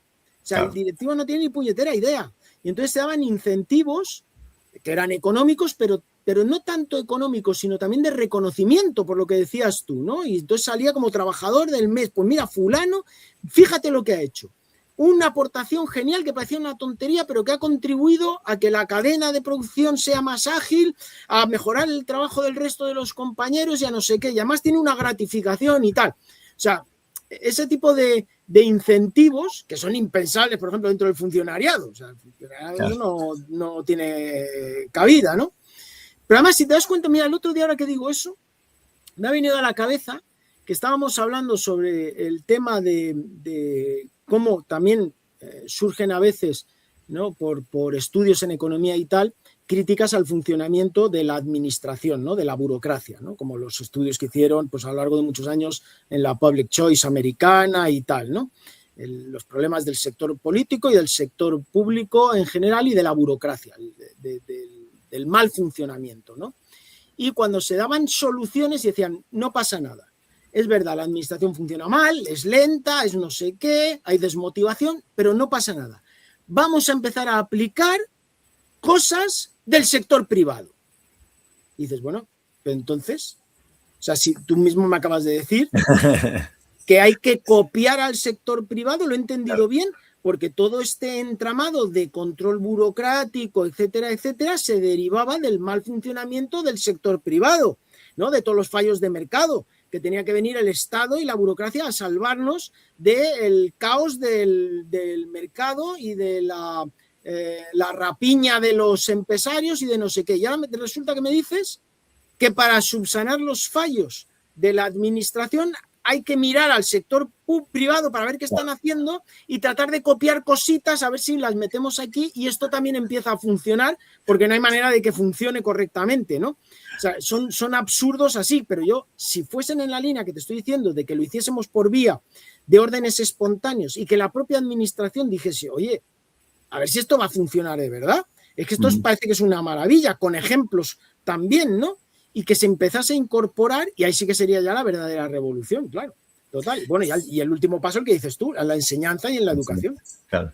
Tenemos aquí una pregunta que me parece interesante, lo que pasa es que no la entiendo muy bien. Dice, en un municipio de provincia de Buenos Aires, el intendente logró que los nuevos negocios empiecen con una simple DJ, que no sé qué es, para trabajar antes de pagos o burocracias. Lo ven como un comienzo. Será como una licencia o algo. Claro, una licencia, supongo, Sí, así. bueno. ¿Cómo ves eso, Meseguer? Es que no sé exactamente. No, lo supongo que quiere decir es que el Estado afloja un poco, o sea, permite a las empresas que se organicen de otra manera, porque si les permite trabajar, en vez de bloquearlas antes de que empiecen, ¿no? Que es la que hoy las empresas empiezan pagando antes de generar nada, lo primero que tienen que hacer es tener una burocracia interna enorme, a imitación del Estado, ¿no? Simplemente para cumplir con las normas. Y que, claro, parece que está diciendo que ahí por lo menos hay esa menor intromisión del Estado y eso permitiría que la empresa sea más ágil. Pues está claro que si va en la línea de menos intromisión y de más agilización está bien, o sea, bienvenido sea, ¿no? Hombre, ahora también ha salido una normativa, ¿no?, de la Unión Europea que dicen que, bueno, se va a tratar de buscar la agilización de creación de empresas a través de facilitar la creación vía digital en 48 horas y sin necesidad de capital mínimo. Sí. Pues como tendría que haber sido siempre, ¿qué me estás diciendo? Pero es que encima parece que hay que darles las gracias por cosas que son obvias, ¿no? O sea, vamos a tener que ir dando las gracias por ahí. Oye, mira, gracias por no darme un guantazo. Gracias por no darme una patada, ¿no? Pues es que no me tendrías que dar guantazos y patadas. Yo no te tengo por qué agradecer eso, ¿no? Cuando sería lo normal. Lo lógico sería pensar, ¿y por qué me has puesto trabas antes? Claro. Claro, ¿por qué me ponías trabas antes? Ahora te tengo que felicitar porque me las estás quitando. O sea, el esclavo te tiene que felicitar porque le quitan los grilletes, ¿no? Es que no tenía que haber llevado grilletes nunca, ¿no? Y hubiera funcionado mucho mejor. Pero bueno, es que estamos tan metidos en el sistema, ¿no? En la Matrix, que nos cuesta ver lo que debería ser. Y encima vamos dando gracias. Pero bueno, lo que estaba diciendo, no sé, no he visto el nombre, quien ha escrito el Pasión por la cumbia. Bueno, pues quien sea. Que efectivamente cualquier cosa que sea levantar la bota del cuello y que te dejen respirar un poco, pues está bien. Cualquier cosa que suponga, pues disminuirte las trabas, facilitarte o agilizarte los trámites, disminuirte los costes, bueno, pues todas esas cosas bienvenidas sean, ¿no? Pero desde el punto de vista de lo que estamos hablando, lo que mejor nos vendría es que se permitiese libertad de creación de cualquier tipo de organización. Es decir, no ahora sociedades limitadas, tal, sociedades anónimas, no sé qué, sociedades comanditarias, no sé cuánto, sociedades no sé qué, y aquí estructura, no sé qué, y la jerarquía, y tiene que tener, no, deja que la gente invente. Deja que la gente genere cosas, deja que contratos de trabajo, igual, no sé cuántos, convenios colectivos, mínimos salariales, estructura, y si eres funcionario, si eres administrativo, tienes convenio administrativo, si eres no sé qué, o sea, todo totalmente encorsetado. No, deja que las cosas funcionen, da libertad a ver qué pasa. Es que es un miedo el que hay a la libertad, ¿no? Como decía Eric Fromm, el miedo a la libertad, pero increíble, ¿eh? Y no pasa nada. Luego, si luego se ve que no pasa nada, no hay catástrofes, no se hunde el mundo, al revés, el mundo empieza a funcionar, ¿eh? Si le dejas que funcione, empieza a funcionar eso que decía Adam Smith, que no entendía, ¿no? La mano invisible. Bueno, pues la mano invisible tiene un respaldo teórico detrás que dice por qué eso funciona, que es el que nosotros, con todas estas teorías, pues ahora vamos a tratar de meter dentro de las empresas, ¿no? Meter ese orden espontáneo autogenerado, que genera orden, no organización, que es distinto. Bueno, no sé pues si... no sé si hay más preguntas. Parece que no. Creo que llevamos bastante tiempo de programa, ¿no? Sí, sí, llegamos casi 2 horas, ¿no? De todas formas, con Meseguer tengo un directo en Ancas, un episodio que hablamos un poco de ese y tenemos aún pendiente de subir uno donde profundizamos más en el tema. Así que la gente que esté interesada, que bueno, ya también algún compañero de clase me preguntó por ello, pues pronto tendremos más contenido sobre este y yo creo que con lo que se ha hablado hoy ya da para bastante. Y dejaré también en la descripción todos los artículos que menciono, bueno, los que estén disponibles, ¿no? Que hay algunos que aún se están haciendo y demás, y los libros y demás que hemos mencionado durante el directo. Muy bien. Muy bien. Pues muchísimas gracias, Jorge y César. Interesantísimo este tema. Bueno, nos veremos seguro que bastantes más veces antes de la fecha de Anarcogal, de noviembre, pero espero profundizar más en este tema porque es un tema que a mí la verdad que me interesa muchísimo y que creo que, bueno, que estás siendo completamente, posiblemente, el abanderado en España, porque hay muy poca gente hablando de este tema, ¿no? Una cosa que a lo mejor sí que podría ser interesante, pensadlo a ver si os apetece o lo comentáis a ver si a la gente le interesaría, porque es verdad que cuando se hacen directos como este o podcast o tal, tendemos a hacerlos siempre como muy genérico. Pero a lo mejor también sería interesante coger pues alguna de las empresas que se analiza y decir, a ver, ¿qué pasó aquí? ¿Cómo funcionaba Morningstar o cómo funcionaba Fabi? ¿Y qué cosas introdujo? Pues mira, a nivel organizativo hicieron esto.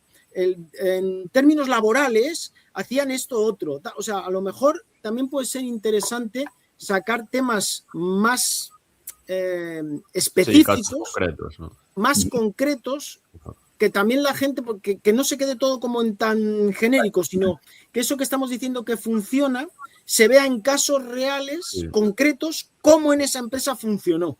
¿Sabes? Lo digo por si os parece, porque a lo mejor puede ser también interesante que la gente lo vea desde el punto de vista que hemos dicho puramente práctico.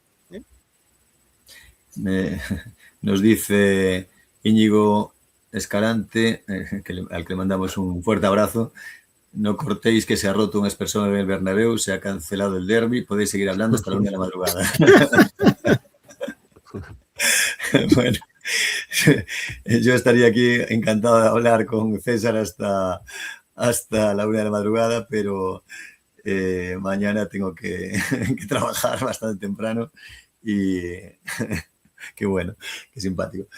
Y habrá más ocasiones para hablar de esto. Lo que sí, apuntando, bueno, que solo quería comentar esto con la pregunta que hizo este chico antes, sí que me da la sensación que yo es que soy bastante tecno-optimista, ¿no? Que con el aumento de la información, creo que la entropía de la información nos ayuda en el sentido de que eso que está haciendo ese ayuntamiento, el gobierno en Argentina, creo que es normal, porque yo creo que al Estado, cada vez al compartir tanta información, se queda muy en evidencia lo absolutamente incompetente y corrupto que es, ¿no? Entonces, creo que tienen cada vez más difícil aplicar determinadas medidas cuando la gente está viendo que lo único que están haciendo es creando o sea, cada vez están más obligados a hacer eso que acaba de hacer la Unión Europea, a hacer eso que está haciendo ese ayuntamiento, que es derrogar las prohibiciones, como decía Escotado, ¿no? O sea, derrogar las prohibiciones que impiden que el mercado realmente funcione, que el capitalismo realmente funcione, ¿no? Y creo que en ese sentido, creo que sí me da la sensación de que vamos a ver muchos más recortes en el intervencionismo del Estado en la medida en la que sigue aumentando el flujo de información. Y es precisamente por eso, por lo que en paralelo también el Estado intenta aumentar la censura, que es la gran... Es que ellos no la necesitan para sobrevivir, si no quedaría en total evidencia lo absolutamente incompetentes y corruptos que son, ¿no? Sí, totalmente de acuerdo, sí. Totalmente. Así que nada, vamos a ir cerrando para que Alfonso se levante mañana temprano, que alguien tiene que levantar Suiza, que si no, eso no puede ir así. Y nada, muchas gracias como siempre, sobre todo, bueno, por asistir y estar siempre apoyando aquí al canal, al podcast y demás, a Alfonso y a César. un auténtico placer haber compartido este tiempo con vosotros y gracias a todos por ver hasta ahora y nada, para mí que ha sido un muy buen directo, muy buen contenido y creo que hay que darle un tiempo también para procesar, que igual para mucha gente estas ideas pues pueden ser nuevas y las pueden ver muy, muy lejanas, ¿no? Pero bueno, igual los que llevamos ya un poco más de tiempo, digamos, al menos somos algo más cercanos a estas teorías, pues nos puede parecer un poco más cercano, ¿no? Efectivamente. Pues muchas gracias, Jorge. Fantástico. Muchas gracias y un saludo a todos. Venga, un abrazo. Un abrazo, hasta luego. Chao.